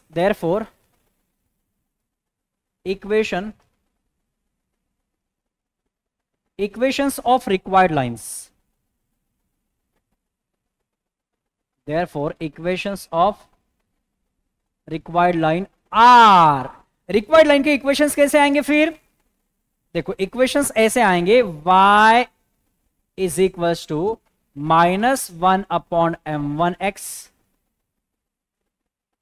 and y is equals to -1 to x, क्योंकि दोनों लाइंस कैसे है पासिंग थ्रू ओरिजिन है, तो ओरिजिन से पास होने वाले लाइंस जो है आपको ऐसे लेने, पासिंग थ्रू ओरिजिन मतलब वो लाइंस का इक्वेशन क्या होगा y is equal to mx।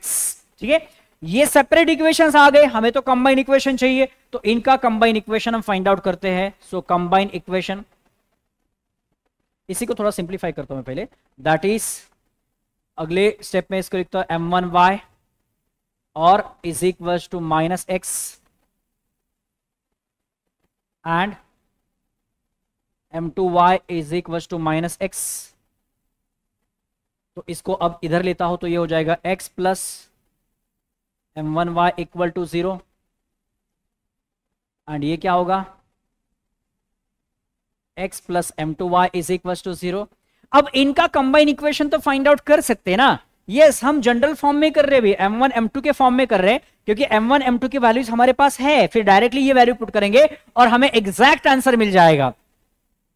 तो कंबाइन इक्वेशन यहां पे मैं फाइंड आउट करता हूं इन दोनों का स्लोप के फॉर्म में, हमें यहां पे लाइंस मिल गए। So combine equation is, combine equation देखो क्या होगा, इनको मल्टीप्लाई करो आप, x plus m1y, x plus m1y and x plus m2y equal to 0। बस मल्टीप्लाई करो अभी, x इंटू एक्स ये हो जाएगा x square plus x into m2y तो m2xy plus m1y into x तो m1xy plus m1 into m2y square m1 m2y square equal to 0। तो यहां से x स्क्वायर, फिर यहां से अगर मैं xy कॉमन ले लूं तो क्या बचेगा ब्रैकेट में, m1 प्लस m2 बचेगा। यस, xy अगर कॉमन ले लूं तो यहां पे बचेगा m1 प्लस m2 प्लस यहां पे m1 इंटू m2 तो ऑलरेडी है ही। तो अब देखो ये फाइंड आउट करके हमें क्या मिलने वाला है सर, देखो अभी m1 m2 मिल गया आपको, जिसकी वैल्यू आपके पास ऑलरेडी है, m1 इंटू m2 मिल गया, उसकी भी वैल्यू है, बस पुट करो यहां पे आंसर मिल जाएगा। तो अब हम पुट करेंगे फ्रॉम इक्वेशन 1, ठीक है, उसको इक्वेशन नंबर 1 देते हैं। आ जाओ इधर, इसको बोलते इक्वेशन नंबर 1, ठीक है। थोड़ा सा इसको कम स्पेस में करूं, देखो ये हो जाएगा -8/3, तो ये फाइनली होगा 8/3। तो इसी को हम बोलेंगे इक्वेशन 1, ठीक है। इक्वेशन 1 में m1 m2 की वैल्यूज हमारे पास है, तो यहां पे लिखता हूं मैं फ्रॉम इक्वेशन 1, फ्रॉम इक्वेशन 1 ये x square as it is plus m1 m2 की वैल्यू क्या है 8/3 xy plus m1 into m2 क्या है 5/3 और यहां पे y स्क्वायर इक्वल टू 0। अब दोनों के डिवाइड में यहां पे 3 दिख रहा है, तो मल्टीप्लाई बाय 3 करो थ्रू आउट। तो मल्टीप्लाई बाय 3 करेंगे तो 3 निकल जाएगा, मल्टीप्लाई बाय 3, तो मल्टीप्लाई बाय 3 करेंगे तो फाइनल आंसर क्या आएगा, ये x को मल्टीप्लाई होगा 3 से तो 3x square plus 8xy plus 5y square is equal to 0, 5y square is equal to 0। तो ये हो गया हमारा फाइनल आंसर, ठीक है। This is the final answer, 3x square plus 8xy plus 5y square equal to 0 and this is the final answer. Clear, ये हो गया हमारा फाइनल आंसर। यहां पे मैं फिर से एक बार समझा देता हूं कि क्वेश्चन में क्या बोला था कि find the combine equation of a pair of line passing through origin. Origin से पास होने वाले दो लाइंस का कंबाइन इक्वेशन फाइंड आउट करना है, बट वो दो लाइंस इन दो लाइंस को परपेंडिकुलर है। इसके अंदर जो दो लाइन छिपे हुए हैं उनको परपेंडिकुलर है। तो पासिंग थ्रू ओरिजिन में उन्होंने आपको स्लोप के बारे में बता दिया कि हाँ उनका स्लोप क्या होगा, m होगा, मतलब m1 m2 ऐसा ले सकते हैं आप। ओरिजिन से पास होने वाले तो ऐसे लाइन से, ऐसे स्लोप नहीं, पास कहां से हो रहे, ओरिजिन से, तो ऐसे लाइन से। अब स्लोप की इंफॉर्मेशन कहां पे छिपी हुई है, यहां पे इन दो लाइंस में, मतलब यहां पे जो दो लाइंस है उनको परपेंडिकुलर लाइंस हमें फाइंड आउट करने हैं। तो यार हमने क्या किया, इसके अंदर जो दो लाइंस है उनके स्लोप को m1 m2 कंसीडर कर लिया। तो इनके अंदर के लाइन का स्लोप m1 m2 है, तो उनका एडिशन मल्टीप्लीकेशन हमेशा पता होता है हमें, ये फॉर्मूला है। तो इनका एडिशन मल्टीप्लीकेशन फाइंड आउट कर लिया। अब रिक्वायर्ड लाइंस इनको परपेंडिकुलर है, तो इनका स्लोप अगर m1 m2 है तो इनके परपेंडिकुलर लाइन का स्लोप क्या होगा, इसके परपेंडिकुलर लाइन का स्लोप -1/m1, इसके परपेंडिकुलर लाइन का स्लोप -1/m2। तो अपने रिक्वायर्ड लाइन जो है ओरिजिन से पास हो रहे और उनका स्लोप भी हमें पता है। तो equation of required lines y equal to क्या आएगा, mx, y equal to mx। m मतलब स्लोप, मतलब यहां पे -1/m1 है और दूसरा स्लोप -1/m2 है, ठीक है। तो यहां पे इसके आगे बस एक छोटा सा सेंटेंस लिखता हूं मैं, therefore the required equation of line passing through origin चाहिए था, यहां पे हमने लिया है बस लिखा नहीं था। Passing through origin, y is equal to mx, y is equal, इसको कंबाइन कर दिया, कंबाइन करने के बाद m1 m2 एडिशन और मल्टीप्लीकेशन मिल गया, बस यहां से वैल्यूज उठाए यहां पे पुट कर दिए और फाइनल आंसर हमारा आ गया है। ठीक है, आई होप सबको क्लियर होगा कि इस टाइप के क्वेश्चंस को सॉल्व कैसे किया जाता है। ठीक है, चला पुढे जाऊया।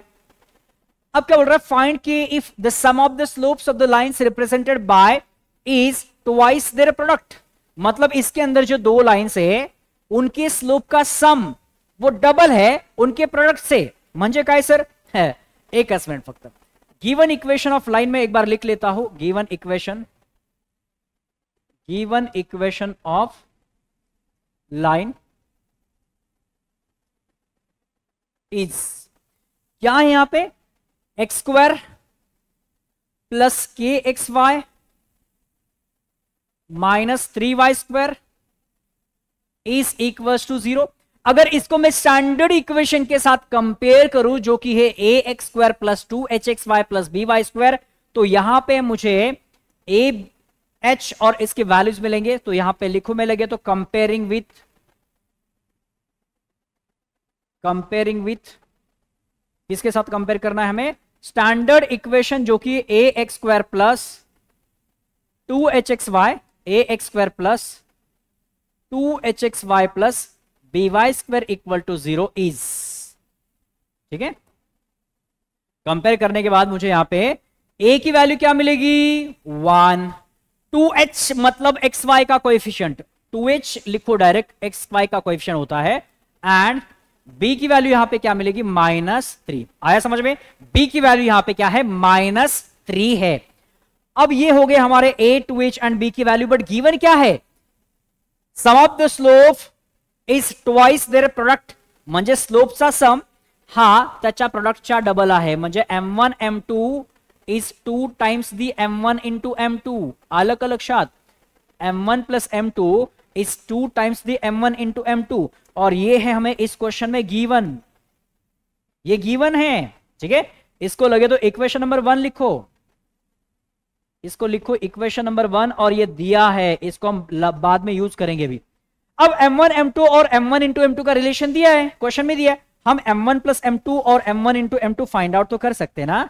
हाँ सर एकदम इजी आहे, कसं फॉर्म्युला आहे तो, m1 प्लस m2 म्हणजे काय असतो, -2h बाय b असतो, मग -2h काय आपल्याकडे k, so minus sign as it is आणि 2h झाला k, so k by b, b म्हणजे काय, b म्हणजे आहे इथे -3, सो -k बाय -3 म्हणजे काय आला k by 3, right. Now m1 into m2 काय असेल मग, m1 into m2 is equal to a by b, a का इथे a is 1 and b is -3, so this is 1 by -3 बोल सकते आप। ठीक है, m1 into m2 is a by b। Now from equation 1 में तो इन दोनों का रिलेशन दिया हुआ है, m1 plus m2 and m1 into m2 का रिलेशन हमें पता है, क्या रिलेशन है, सम is double of the product, तो ये जो सम है इससे डबल है, तो हम यहां पे क्या लिखेंगे, यहां पे हम लिखेंगे फ्रॉम इक्वेशन 1 k/3 जो है वो ट्वाइस है किसके, -1/3 के। ठीक है, k/2 इज ट्वाइस ऑफ -1/3, तो ये 3 और ये 3 कैंसल, तो बचा हुआ हमारा आंसर, तो k इज इक्वल टू क्या होगा -2, तर k इज इक्वल टू काय असेल मग इथे -2 असेल, k इज इक्वल टू काय असेल -2 असेल, म्हणजे जेव्हा होमोजेनियस इक्वेशन इन डिग्री 2 दिलेलं असतं त्यामधल्या ज्या लाईन्स असतात त्यांच्या स्लोपचं ऍडिशन आणि मल्टिप्लिकेशन साठी नेहमी हाच फॉर्म्युला आहे, तो फॉर्म्युला वापरून आपण व्हॅल्यूज फाइंड आउट केल्या, पण आपल्याला त्यांनी व्हॅल्यू दिलेल्या आहेत, सम जो आहे तो डबल आहे कोणाच्या प्रोडक्ट पेक्षा, तो सम आपल्याला माहिती आहे, ट्वाइस लिहिलं आणि प्रोडक्ट आपल्याला माहिती आहे, बस हे कॅन्सल आउट केलं 3 तर k इक्वल टू -2 आलं, एकदम सोप्पा है कि नहीं सोप्पा, यस बताएंगे जल्दी, सोप्पा है। चलो तो ये वाला क्वेश्चन भी हो गया। अब एक और क्वेश्चन यहां पे, slope of the lines represented bye differ by 4, सम वाला तो हमने कर लिया, सम दिया है, मल्टीप्लीकेशन दिया है, तो वो तो इजी होता है, बट जब दो स्लोप के बीच में डिफरन्स दिया है तो, म्हणजे m1 - m2 दिलाय आपल्याला किंवा m2 - m1 दिलाय, मग काय करायचं सर, असा तर फॉर्म्युला नाही सांगितलं तुम्ही आम्हाला. m1 प्लस m2 चं सांगितलं, m1 इंटू m2 सांगितलं, पण m1 माइनस m2 नाही सांगितलं ना. मग ते कसं करायचं तेही सांगतो बघा. इसको अगर कंपेयर करेंगे, सो कंपेयरिंग, यहां पे लिखता हूं मैं कंपेयरिंग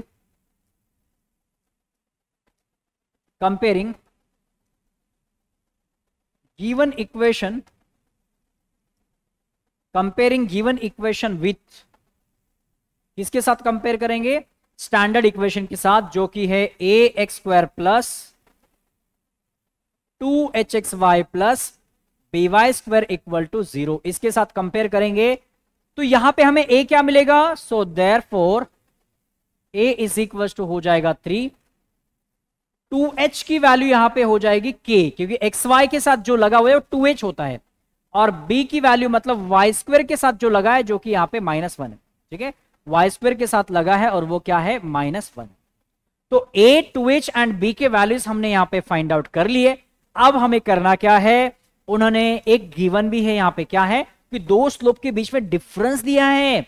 अब मैं क्या ले लूं सर यहां पे? m1 माइनस m2 ले लूं कि m2 माइनस m1 ले लूं? मुझे नहीं पता ना बड़ा कौन सा है छोटा कौन सा है. तो ऐसा जब भी कंफ्यूजन होगा ना, तब हम मॉड डालेंगे, m1 माइनस m2 का मॉड. अब आप उल्टा भी करेंगे ना तो भी ये मॉड उसको बैलेंस कर देगा. तो m1 minus m2 equal to 4, और ये है इक्वेशन 1 विच इज गिवन. क्या ये बात आप सब लोगों को क्लियर है? ये गिवन है कि दो स्लोप के बीच में डिफरेंस हमें दिया है 4 का, तो ये हमें गिवन है. सर बट डिफरेंस दिए है हमारे पास, तो इसका सम और प्रोडक्ट ही होता है. फिर अब क्या करें हम? देखो यहां पे मैं लिखता हूं late m1 m2 be the slopes of lines, m1 m2 be the slopes of lines represented by given equation. है ना, जे गिवन इक्वेशन आहे त्यामधल्या ज्या लाईन्स आहेत त्यांचा स्लोप m1 m2 आहे समजा.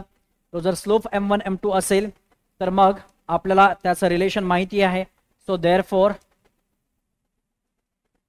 m1 प्लस m2 क्या होगा फिर? -2h बाई b होगा. अब यहां पे 2h क्या है? k है. -2h क्या होगा फिर? -k, और b क्या होगा यहाँ पे? b हो जाएगा -1. तो -k बाय -1 म्हणजे काय? दिस इज k, है ना. अगेन m1 इंटू m2 भी हमें पता होता है. यहां पे m1 इंटू m2 होता है a बाई b, और यहां पे a क्या है? a is equal to 3 and b is -1. So ये हो जाएगा 3 एंड यहां पे आएगा -1, so that is equal to -3. तो m1 plus m2 and m1 into m2 दोनों के वैल्यूज हमें यहां पे पता चल गए. बट क्या होगा सर इससे? इनका एडिशन और मल्टीप्लीकेशन का इसके साथ क्या रिलेशन है वो फाइंड आउट करना पड़ेगा पहले, है ना. तो देखो मैं आपको बताता हूं, एक फॉर्मूला हमने 10th में देखा था, वही फॉर्मूला मैं आपको यहां पे रिकॉल करके देता हूं. वी नो दैट काय तो फॉर्मूला m1 माइनस m2 चा स्क्वेअर. इथं लिहितो मी पहिले, है ना. a minus b the whole square जर लिहायचा असेल ना मला, तर मी याला असं लिहू शकतो a plus b the whole square. पण प्लस मायनस काय करायचं मग सर आता? बघा याला मी असं लिहिणार मग आता इथे -4ab कसं काय सर? व्हेरीफाय करून दाखवा आम्हाला. ठीक आहे, बघा लेफ्ट साइडला मी ओपन करतो, काय होईल? a square -2ab plus b square, हे झालं LHS. ठीक आहे, आता मी राईट साइडला ओपन करतो, सॉल्व करतो, हे सेमच येईल बघा. आता हे काय होईल मग? a square plus 2ab plus b square आणि -4ab. आता हा a स्क्वेअर आहे, 2ab मायनस 4ab काय तो? 2ab आणि -4ab -2ab plus b square. बघा सेम आलं की नाही? बघा इथं सेम आलं की नाही?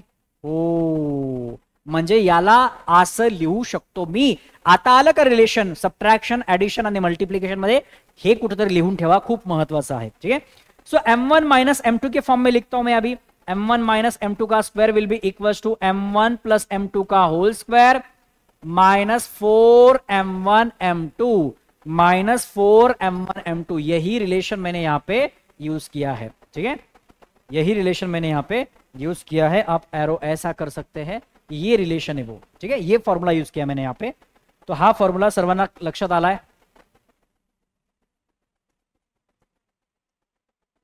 ठीक है। चलो अब तो हमारे पास देखो m1 माइनस m2 का मॉड तो है, तो इसका स्क्वायर करेंगे तो मॉड भाग जाएगा और 4 का स्क्वायर यहां पे होगा 16। तो पहले 4 ही लिख देता हूं मैं इसके अंदर, तो ये हो जाएगा 4। तो 4 का square is equal to m1 plus m2 पता है क्या? हाँ sir, m1 plus m2 k है, तो k का भी स्क्वायर करो बोल रहा है। माइनस 4 m1 इंटू m2 क्या है? माइनस 3 है। तो अब 4 का स्क्वायर हो जाएगा 16, k का स्क्वायर और ये माइनस माइनस प्लस, इस 12 को इधर बुलाएंगे तो 16 माइनस 12 क्या होगा? 4, that is equal to k square. तो यहां पे k की वैल्यू क्या आएंगी? दोनों साइड से अगर स्क्वायर रूट ले लेंगे तो k के वैल्यू यहां पे आ जाएंगे, k की वैल्यू आएगी प्लस माइनस 2। k की वैल्यू क्या आएगी? प्लस माइनस 2 आएगी। तो यस, ये भी क्वेश्चन हमारा हो गया सॉल्व। मतलब जब हमें sum of the slopes and product of the slopes वाला कंसेप्ट या कंसेप्ट पे क्वेश्चन आता है जहां पे k की वैल्यू फाइंड आउट करनी होती है, तब उस टाइप के क्वेश्चंस कैसे सॉल्व करने हैं, आई होप आप सबको समझ में आ गया है। किसी को भी कुछ भी दिक्कत नहीं होनी चाहिए, कुछ भी प्रॉब्लम यहां पे नहीं होना चाहिए। फटाफट यहां पे लिखेंगे कमेंट बॉक्स में, क्या आपको ये क्लियर हो रहा है? यस क्लियर हो रहा है तो हाँ लिखेंगे, नहीं हो रहा है तो आपकी मर्जी क्या लिखना है। चलो अब ये क्वेश्चन क्या बोल रहा है देखो, find the condition that this line coincides with one of the line given bye.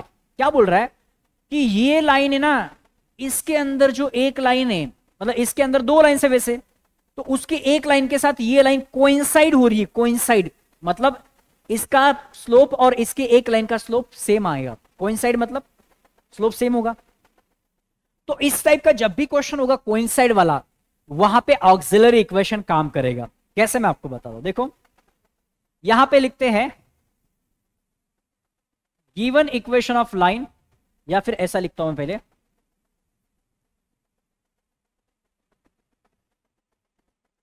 Auxiliary equation लिखो इसका डायरेक्ट। जब कोइंसाइड वाले क्वेश्चंस आते तो आपको इसको स्लोप के फॉर्म में कन्वर्ट करना है, क्योंकि कोइंसाइड बोल रहा है तो इसका स्लोप और इसके अंदर जो एक लाइन है उसका स्लोप सेम आएगा। तो auxiliary equation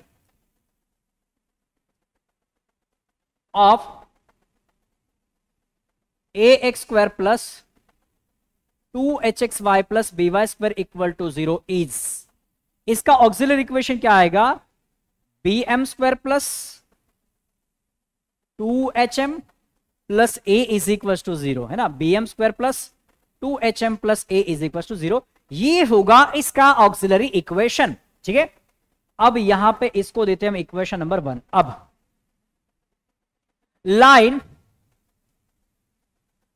4x plus 5y is equal to 0 coincides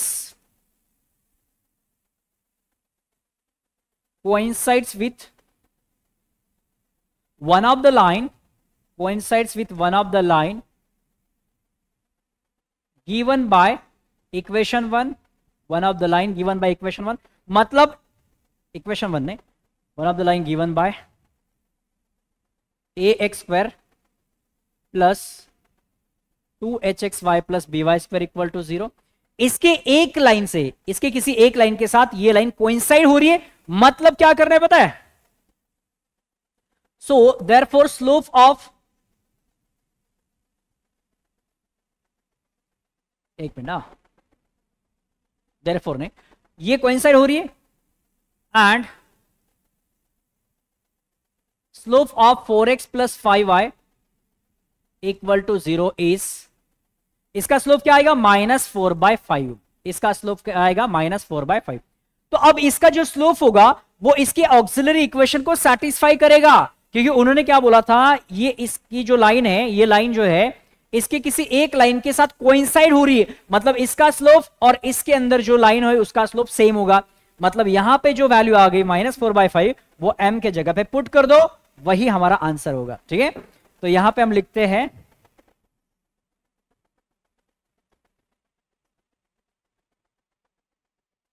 यहां पे मैं लिखता हूं that is m is equal to -4/5।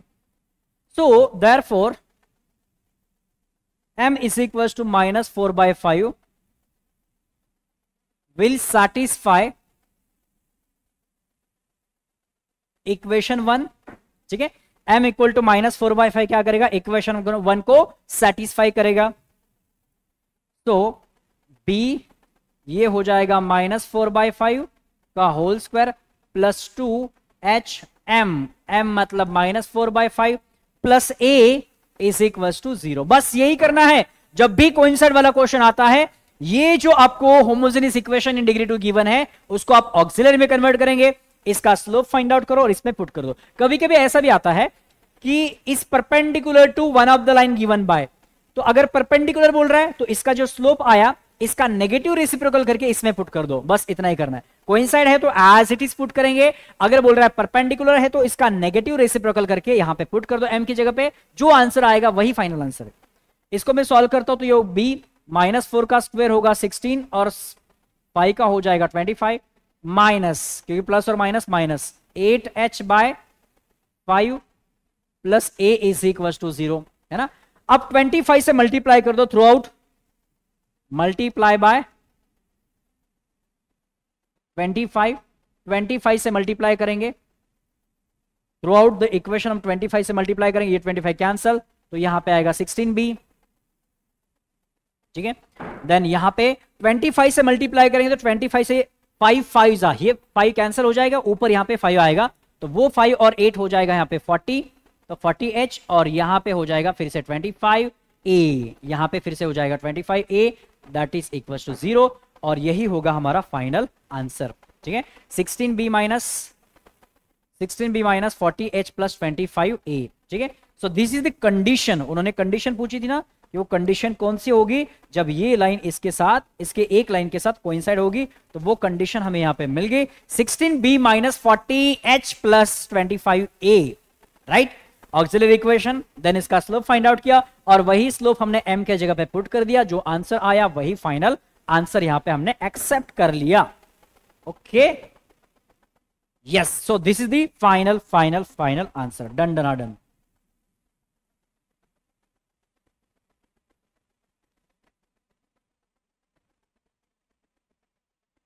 Yes, clear हो रहा है, सबको समझ में आ रहा है, कुछ प्रॉब्लम तो नहीं है। चलो आगे बढ़ते हैं। अब अगला कंसेप्ट यहां पे क्या है, एंगल बिटवीन द लाइंस। मान लो आपको ये जो होमोजेनियस इक्वेशन इन डिग्री 2 है, इसके अंदर दो लाइंस है, मान लो ऐसे दो लाइंस है, तो इनके बीच में एंगल, एक्यूट एंगल क्या बनता है वो फाइंड आउट करना होता है हमें। तो एंगल फाइंड आउट करने का फॉर्मूला सीधा सीधा क्या है, tan theta is equal to twice under root of h square minus ab, इसका डेरिवेशन भी है, आप बुक में देख लेना इसका डेरिवेशन, है ना। तो ये होता है इसका formula, tan theta is equal to mod में twice under root of h square minus ab upon a plus b, है ना, ये हमेशा पॉजिटिव आएगा, क्लियर। अब ये फॉर्मूला है, तो यहां पे कुछ नोट करने हमें कुछ पॉइंट्स। यार सोचो ना थोड़ी देर के लिए, अगर ये h square minus A B 0 हो गया तो क्या होगा, h स्क्वायर माइनस ए बी अगर 0 हुआ ना तो ये न्यूमरेटर 0 होगा, मतलब न्यूमरेटर 0, डिनोमिनेटर में कुछ भी आने दो, tan थीटा 0 हो जाएगा फिर। तो tan थीटा 0 कब होता है, जब थीटा 0 होता है, मतलब अगर h square minus A B 0 आता है तो फिर लाइंस कैसे होंगे, कोइंसाइड करेंगे, कोइंसाइड, क्योंकि उनके बीच में एंगल 0 होगा, फिर कोइंसाइड करेंगे एक के ऊपर एक। तो यहां पे लिखते हैं पहली कंडीशन यहां पे, if h square minus A B is equal to 0 then lines are coinciding, या फिर lines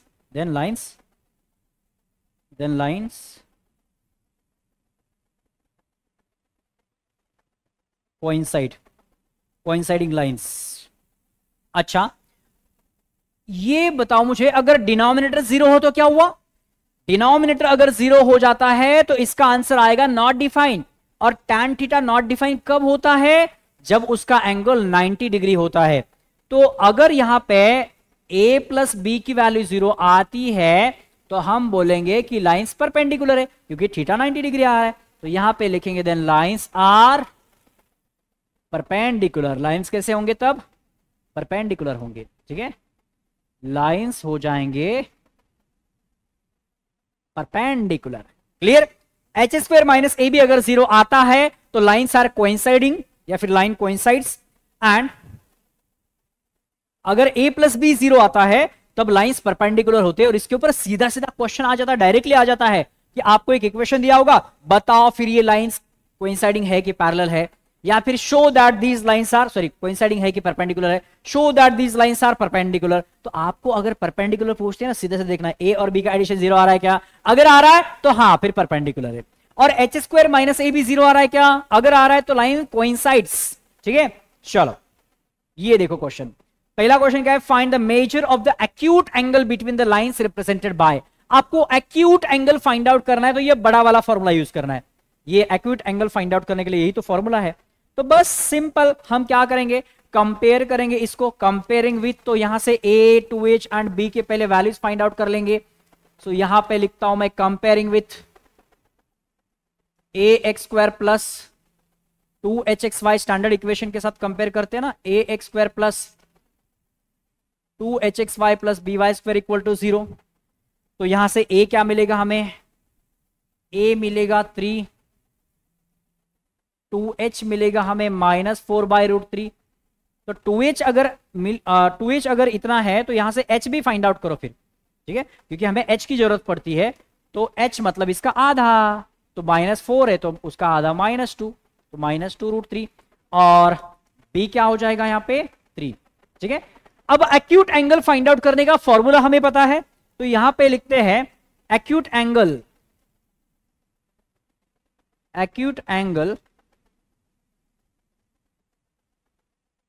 between the lines is given by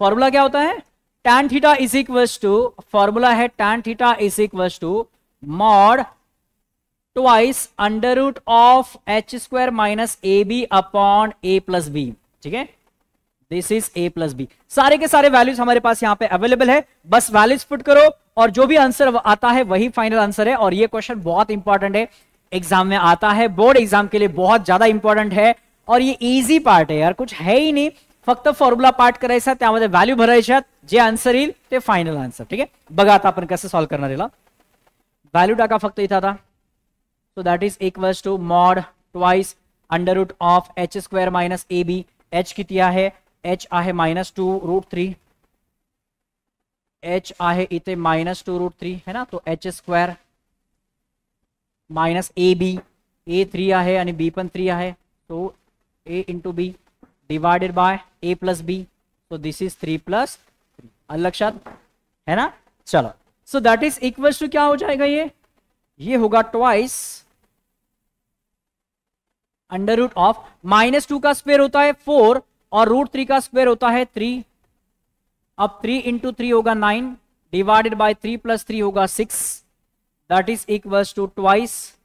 अब यहां पे 4 × 3 12, 12 - 9 और नीचे आएगा 6, तो अब ये हो जाएगा 2, 12 - 9 होता है 3, तो आएगा √3 और नीचे है 6। अब क्या करें, ये 2 3 = 6, तो मेरे पास यहाँ पे अब मॉड से बाहर निकाल देता हूं मैं, ये ऊपर √3 और नीचे 3 आया, तो नीचे वाला जो 3 है इसको मैं 2 बार लिख सकता हूं रूट में, यस। तो ऊपर है √3 और नीचे वाला 3 2 बार रूट में लिखेंगे, तो √3 × √3, इथं याला जर मी कैंसल केलं तर काय होईल, 1/√3। तो tan थीटा की वैल्यू हमें क्या मिल रही है, 1/√3 मिल रही है, tan थीटा की वैल्यू है 1/√3। यहां पे लिखते हैं tan theta is equals to 1/√3। सांगा बरं मग tan थीटाची वैल्यू 1/√3 कोणत्या अँगलवर येते, यस, tan 1/√3 कहां पे होता है, 30 पे होगा। So theta is equals to आएगा यहां पे 30 डिग्री। हो गया हमारा आंसर। क्या था इस क्वेश्चन में, बहुत ही इजी क्वेश्चन था। बस आपको ये फॉर्मूला अगर पता है, ए एच और बी की वैल्यू फाइंड आउट करो और बस वैल्यू पुट करते जाओ यार, और सॉल्व करो, फाइनली आपको आंसर ही मिल जाएगा, है ना। तो tan की वैल्यू 1/√3 कहां पे, 30 पे, तो इसलिए थीटा क्या होगा, थीटा जब 30 होगा तभी तो tan थीटा इक्वल टू 1/√3 होगा, है ना। तो इसलिए थीटा यहां पे क्या आएगा, 30 डिग्री आएगा, and this is the final answer. तो यही एक्यूट एंगल है इन दो लाइंस के बीच में। आगे बढ़ते हैं। अब ये वाला क्वेश्चन भी आता है यार, बहुत इजी क्वेश्चन है। क्या बोल रहा है, show that lines represented by are coincident ये लाइंस कोइंसाइड कर रही है या फिर कोइंसिडेंट है, कैसे बताएंगे? जब H square minus A B equal to 0 आएगा तब बोलेंगे लाइंस आर कोइंसाइडिंग, और जब a plus B equal to 0 आएगा तब क्या बोलेंगे? Lines are perpendicular. हाँ या ना? यस। तो यहां पे अगर हम इसको कंपेयर करेंगे तो वैल्यूज क्या मिलेंगे? देखो, सो मैं यहां पे लिखता हूं comparing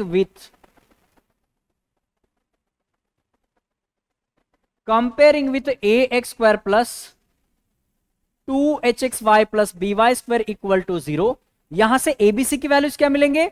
a will be equal to 1, 2h आहे 6, कारण xy चा सोबत जो नंबर असतो 2h असतो, तो 2h अगर 6 होगा तो h इक्वल टू 3 आएगा, और b इक्वल टू हमें मिलेगा 9, b इक्वल टू 9। तो बस h स्क्वायर माइनस ए बी फाइंड आउट कर लो ना, बस h स्क्वायर माइनस ए बी फाइंड आउट कर लो। तो देखो यहां पे क्या होगा? एच स्क्वायर माइनस ए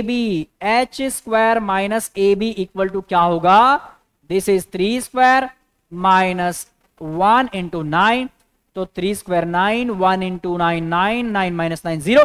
यस, तो एच स्क्वायर माइनस ए बी यहां पे 0 आ गया, means lines are coincident, lines coincide हो रहे हैं। तो हम यहां पे लिखेंगे here h square minus ab is equals to 0 and therefore lines are coincident, lines are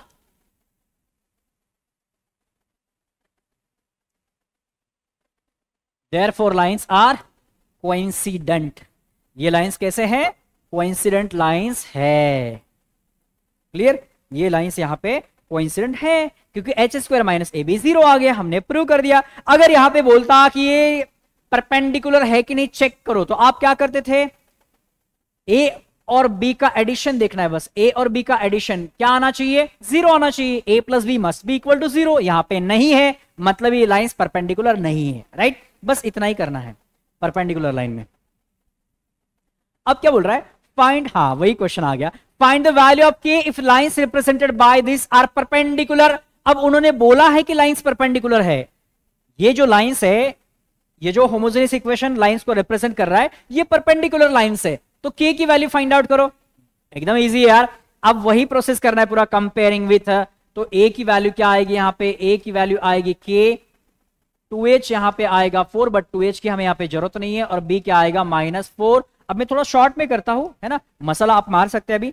सो यहां पे लिखता हूं मैं given lines are perpendicular, given lines are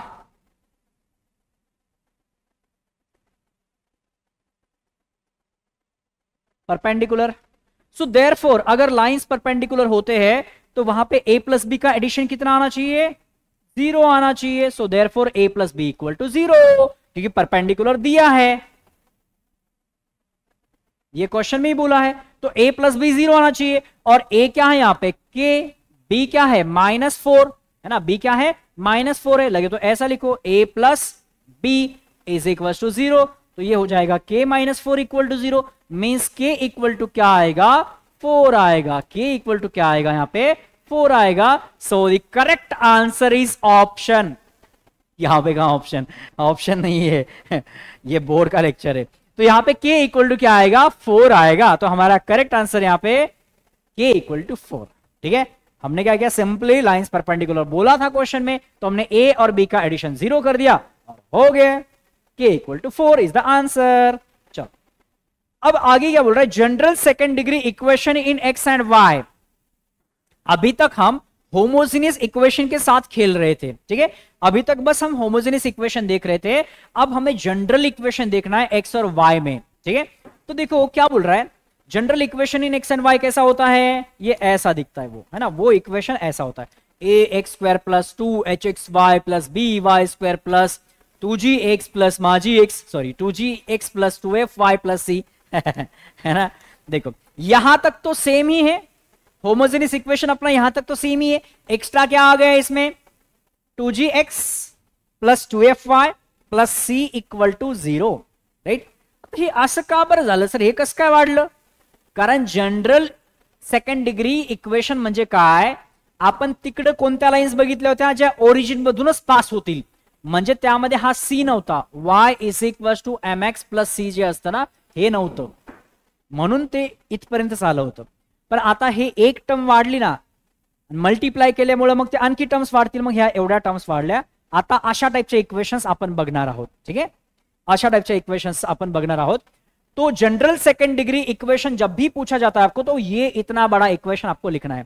तो ये लाइंस को रिप्रेजेंट तभी करेगा, जैसे वहां पे भी देखा था, वो लाइंस को रिप्रेजेंट कब करेगा, जब H square minus A B is greater than 0 होगा. ये तो है ही कंडीशन, यहां पे भी यही कंडीशन है, और दूसरी भी एक कंडीशन है. ये इतनी बड़ी सर कसं पाठ करायचं आम्ही आता है मतलब ये जो जनरल सेकंड डिग्री इक्वेशन है, ये लाइंस को रिप्रेजेंट कब करेगा, जब या तो एच स्क्वायर माइनस ए बी, ये तो इक्वल टू ग्रेटर देन और इक्वल टू 0 होना ही चाहिए, और ये भी इक्वल टू 0 होना चाहिए. ये क्या है सर, देखो A B C plus 2fgh minus af square minus bg square minus ch square equal to 0 आना चाहिए, तब ये पेयर ऑफ लाइन्स को रिप्रेजेंट कर रहा है. नाही सर, डोक्याच्या वरून चाललं.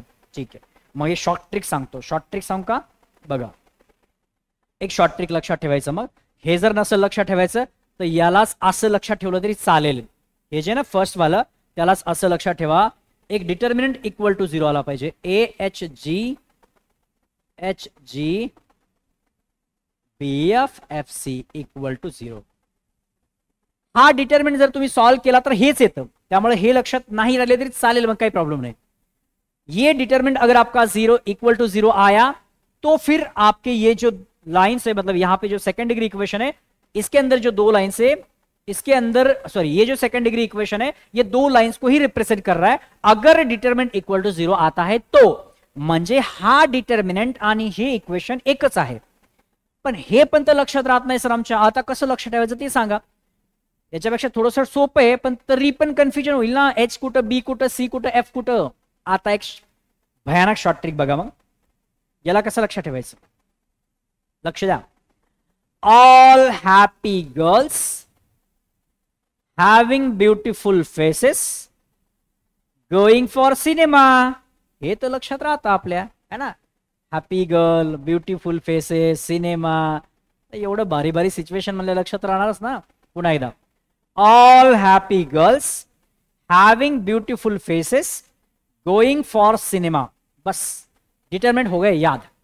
ये डिटरमिनेंट मतलब ये वाला, ये याद करने की जरूरत नहीं है. अगर हो जाता है तो बहुत बढ़िया, नहीं होता है तो ये वाला याद करो. इक्वल टू 0 करना है हमेशा. अगर ये इक्वल टू 0 आया तो फिर ये लाइंस को रिप्रेजेंट करेगा, नहीं आया तो फिर नहीं करेगा. ये फिर लाइन का इक्वेशन है, दूसरे किसी कर्व का इक्वेशन है, हमें नहीं पता किसका है, बट लाइन का नहीं है. ठीक है, ये दो कंडीशंस आपको समझ में आ गए. अब रिमार्क में देखो फिर से एक बार, इफ द इक्वेशन, वही equation, represent a pair of lines, then these lines are parallel to the lines represented by. ये दूसरा इंपॉर्टेंट रिजल्ट.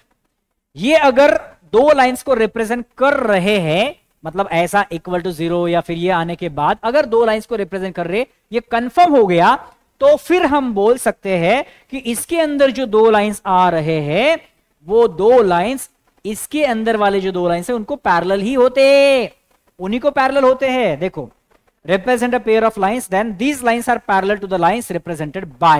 इसके अंदर इसको अगर सेपरेट करके हम देखेंगे तो यहां तक वाला जो पार्ट है, इसके लाइंस को सेपरेट करेंगे तो वही लाइंस इन दो लाइंस को पैरेलल होते हैं. ठीक है, देन द एक्यूट एंगल का फॉर्मूला सेम रहेगा. मतलब होमोजेनियस इक्वेशन के लिए भी और जनरल सेकंड डिग्री इक्वेशन दोनों के लिए भी एक्यूट एंगल का फॉर्मूला सेम है. उनके बीच में जो एक्यूट एंगल फाइंड आउट करना है वो फॉर्मूला एग्जैक्टली सेम है, कुछ भी चेंज नहीं है. ठीक है, चलो ये क्या हो गया, ब्लैंक स्लाइड. ओके, अब देखो क्या बोल रहा है. Condition for lines to be perpendicular to each other. ये तो ऑलरेडी देखा हमने. लाइंस परपेंडिकुलर कब होते हैं, जब a plus B equal to 0 होता है. और पैरेलल या फिर कोइंसिडेंट कब होते हैं, जब H square minus A B equal to 0 होता है. हाँ सर, ये क्लियर है हमारा. Condition for lines to intersect each other, H square minus A B equal to is greater than 0 असेल तरच लाइन्स एकमेकांना काय करतील, इंटरसेक्ट करतील. आणि त्यांचा point of intersection find out करण्यासाठी, म्हणजे त्यांचा पॉइंट ऑफ इंटरसेक्शन काय येईल, मग दोन लाइन्स इंटरसेक्ट करताय म्हणजे कुठेतरी भेटताय ना, मग तो कोणता पॉइंट आहे, त्यासाठी हा फॉर्म्युला आहे. H F minus BG upon A B minus H square, G H minus A F upon A B minus H square. हे जी एफ बी एफ काय सगळं माहिती आहे तुम्हाला. ते जनरल सेकंड डिग्री इक्वेशन जी आहे ना, ही त्यामधलं आहे ते. द एक्सप्रेशन हे ऑलरेडी झालं. हे जर पार्ट होत नसेल तर तुम्हाला सांगितलं मी हा डिटर्मिनंट पार्ट करायचा, कारण हा याचाच एक्सपान्शन आहे. याला सॉल्व्ह केलं तर हे मिळतं आपल्याला. हे क्लिअर आहे आपल्याला आता, है ना. त्याची शॉर्ट ट्रिक पण मी तुम्हाला सांगितली कसं लक्षात ठेवायचं. हे क्लिअर आहे, हे क्लिअर आहे, हे क्लिअर आहे, हे क्लिअर आहे. The joint equation of the bisector of the angle between the lines represented bye, ये जो होमोजेनियस इक्वेशन है, the joint equation of the bisector of the angles between the lines, हाँ इसके अंदर जो दो लाइंस है उनकी जो बाइसेक्टर्स है, बाइसेक्टर ऑफ द एंगल, जैसे अभी मान लो ये दो लाइंस है तो इनका ये एंगल इनके बीच में, इनका बाइसेक्टर ये हो सकता है या फिर ये दूसरा एंगल है. चलो ये दूसरा एंगल है तो ऐसा बाइसेक्टर जा सकता है. तो ये जो दो लाइंस है हमारे जो कि होमोजेनियस इक्वेशन इन डिग्री 2 के हैं, तो उनके एंगल के बाइसेक्टर का इक्वेशन फाइंड आउट करना है. तो ये है. वैसे इसके ऊपर बुक में तो क्वेश्चन नहीं है बट सीट में आते हैं, है ना. तो इसलिए ये फॉर्मूला याद रखो, बोर्ड के लिए इतना इंपॉर्टेंट नहीं होगा ये. ठीक है, बाइसेक्टर का ये इक्वेशन होगा. Here coefficient of X square plus coefficient of Y square 0 होना चाहिए. देखो एक्स स्क्वायर का कोएफिशिएंट, वाई स्क्वायर का कोएफिशिएंट 0 होना चाहिए. क्यों सर? क्योंकि ये दो लाइंस परपेंडिकुलर है ना, आपस में भी परपेंडिकुलर लाइंस है. तो एक्स स्क्वायर और वाई स्क्वायर म्हणजे ए आणि बी चं एडिशन नेहमी 0 येतं, म्हणून हे इक्वेशन आहे. ठीक है, हेंस बायसेक्टर्स आर परपेंडिकुलर. देखो दिया है, इसलिए बायसेक्टर्स कैसे है? परपेंडिकुलर है. आता क्वेश्चन बघा काय म्हणतोय. क्वेश्चन आहे इथं आपल्याकडे, find the separate equations of the lines represented by the following equation. आता हे कुठून आलं सर मध्ये सेपरेट इक्वेशन? येस, हे थोडं वेगळं आहे ना, x -2 -3. तर याला घाबरायचं नाही. आपण काय करणार माहिती का, याला सोप्या पद्धतीने कसं सॉल्व्ह करायचं, अशा टाईपचं जर आपल्याला इक्वेशन दिसलं तर हा जो x -2 दिसतोय ना त्याला म्हणा कॅपिटल x. सोपं करू आपल्याला. x -2 जिथं पण दिसेल त्याला कॅपिटल x म्हणा, आणि y+1 ला काय म्हणा? Capital y. y+1 ला काय म्हणायचं? Capital y. आता मी इथं लिहितो मग, therefore given equation, therefore given equation can be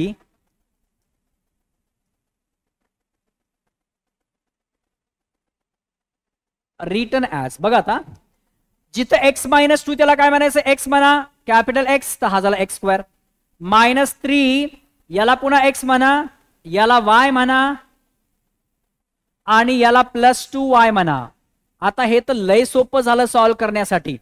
quadratic equation जैसे सॉल्व करेंगे, है ना, स्प्लिटिंग द मिडल टर्म अगर करेंगे तो ये x स्क्वायर है, इसको -2xy -xy -2xy -xy क्या होता है? -3xy. यस, दोनों का मल्टीप्लिकेशन करो, +2 यहां पे आएगा, माइनस माइनस ये जो साइन है इसी का करना है बस, मतलब वेरिएबल का नहीं, नंबर्स का करो. -2 और -1 +2 आता है, और ये हो जाएगा +2y = 0. आता बघा इथून कॉमन एक x घेतो म्हणजे काय उरतो? x -2y उरतो. माइनस यहां से y कॉमन ले लेंगे तो x -2y उरतो नहीं. काहीतरी गडबड केलं मी. x कॉमन लिया तो x -2y बचा, यहां से y कॉमन लेंगे. अच्छा y स्क्वायर है ना यहाँ पे, मैं भूल गया, ये भूल गया, y स्क्वायर है ना, तो y कॉमन लेंगे तो यहाँ पे x है ना, -y कॉमन लिया तो x और -2y बचा. यस, तो अब देखो दोनों ब्रैकेट सेम, दोनों ब्रैकेट अगर सेम है तो उनको ले लो कॉमन, तो दोनों ब्रैकेट को कॉमन. यहां पे लिखेंगे x -2y, बचा हुआ है x -y = 0. अब इन्हीं को सेपरेट कर दो तो ये हो जाएगा x -2y = 0,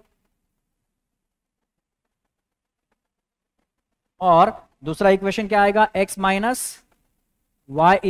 0.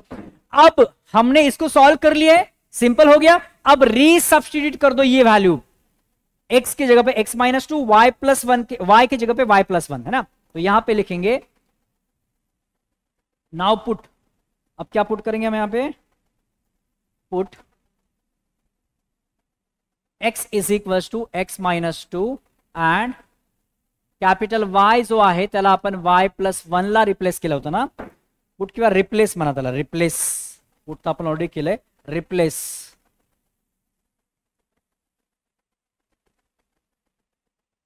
ठीक आहे, चला एक्सच्या ठिकाणी काय टाकायचं आपल्याला?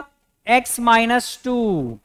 ओके, -2 वायच्या ठिकाणी काय टाकायचं y+1 = 0 और एक्सच्या ठिकाणी टाकायचं आपल्याला x-2 वायच्या ठिकाणी टाकायचं आपल्याला y+1 = 0 तो हे असेल x-2 -2y -2 = 0 अंदर मल्टीप्लाई हो गया तो x -2y -2 और -2 होता है -4 सेकेंड पार्ट देखो अभी इसका क्या होगा x -2 -y -1 = 0 सिंप्लीफाई करेंगे तो x -y -2 और -1 होता है -3 -2 और -1 होता है -3 तो ये आ गए हमारे यहां पे इक्वेशंस खत्म हो गया ना सेपरेट इक्वेशन। तो ऐसा जब भी आपको इक्वेशन दिखता है यार यहां पे कुछ ऐसे टर्म्स है x -2 यहां पे भी x y+1 यहां पे भी तो उनको ना किसी दूसरे वेरिएबल से रिप्लेस कर दो। तो मैंने कैपिटल X और कैपिटल Y से रिप्लेस कर दिया, पहले सॉल्व कर लिया और फिर यहां पे मतलब यहां पे पुट कर लिया और इसको रिप्लेस कर दिया, मतलब फिर से ओरिजिनल फॉर्म में इसको हमने लाया और ये हो गए हमारे फाइनल आंसर्स। राइट, चलो आगे बढ़ते हैं। अब क्या बोल रहा है find P and Q if the equation represent a pair of perpendicular lines. ये जो इक्वेशन है अगर ये पेयर ऑफ परपेंडिकुलर लाइंस को रिप्रेजेंट करते हैं तो यहां से P और Q की वैल्यू फाइंड आउट करनी है और ये बोर्ड एग्जाम के लिए बहुत ज्यादा इंपॉर्टेंट क्वेश्चन है। ठीक है, देखो क्या करेंगे, सबसे पहले तो हम इसको कंपेयर करके वैल्यू फाइंड आउट करेंगे, है ना, कंपेयरिंग विथ तो एकदम मोठं सेकंड डिग्री इक्वेशन ते लिहायचं आपल्याला पाठ झालं का बघा आता ax² प्लस पहिल्या तीन टर्म तर सेमच आहेत होमोजिनियस सारख्या ax² plus 2hxy plus by² plus 2gx plus 2y 2fy plus c = 0।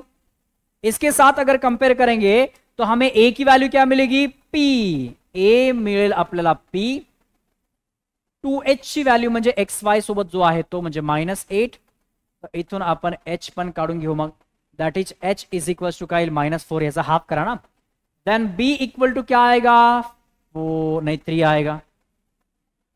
आता बघा x सोबत जो असतो ना x सोबत तो असतो 2g, तो फक्त g नसतो 2g असतो, 2g जर 14 असेल तर g काय येईल मग 7, जो y सोबत असतो तो 2f असतो 2f जर 2 असेल तर f काय येईल मग 1 आणि c = पण 1। क्लियर, तर आपण या सर्व व्हॅल्यू फाइंड आउट केल्या। आता आपल्याला त्यांनी काय सांगितलेलं आहे, आपल्याला सांगितलंय की हे पेयर ऑफ परपेंडिकुलर लाइन्सला रिप्रेझेंट करतं। मग मी इथं लिहितो आता given equation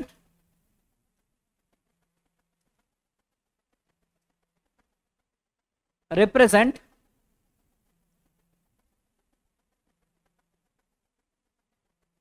pair of perpendicular lines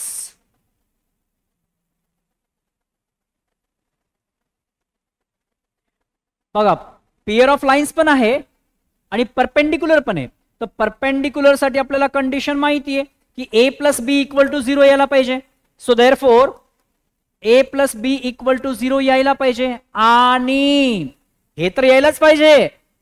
दुसरी गोष्ट अशी की तो डिटर्मिनंट पण = 0 यायला पाहिजे, कारण डिटर्मिनंट = 0 जर आला तरच हे पेयर ऑफ लाइन रिप्रेझेंट करेल, तो डिटर्मिनंट = 0 पण यायला पाहिजे आणि परपेंडिकुलर साठी हे a + b = 0 पण यायला पाहिजे।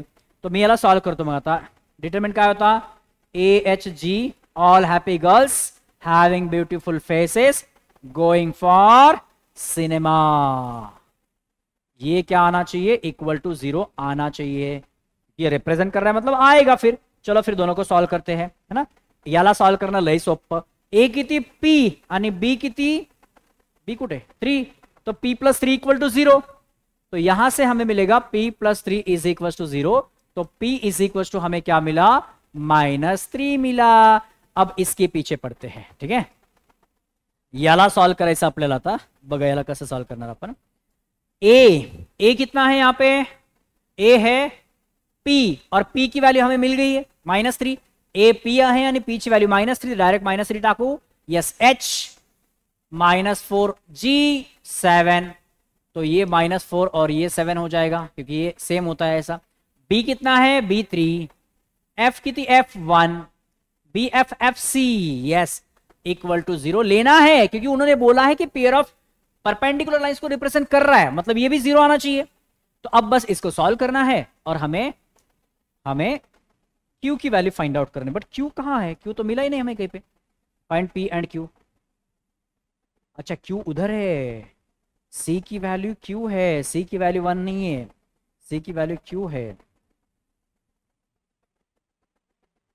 C की वैल्यू Q है, Q है C की वैल्यू। हाँ, अब मिल जाएगा। डिटरमिनेंट सॉल्व करता है तो ना बघा, -3 घेतला मी, त्याचा रो आणि कॉलम स्किप करा, ये दोघं मल्टिप्लाय करा, 3Q - 1 काय येईल मग इथे? 3Q - 1। सेकंड एलिमेंट घेताना आपण माइनस साइन घेतो, पण तो माइनस आणि हा माइनस काय होईल? प्लस, तो यहां पे आएगा 4। इसका रो और कॉलम स्किप, तो ये -4Q - 7, तो यहां पे आएगा -4Q - 7। अब तीसरा एलिमेंट यहां पे लेंगे हम +7, क्योंकि प्लस माइनस प्लस, फिर इसका कॉलम और रो स्किप, तो ये हो जाएगा -4 - 21, -4 - 21 इक्वल्स टू 0।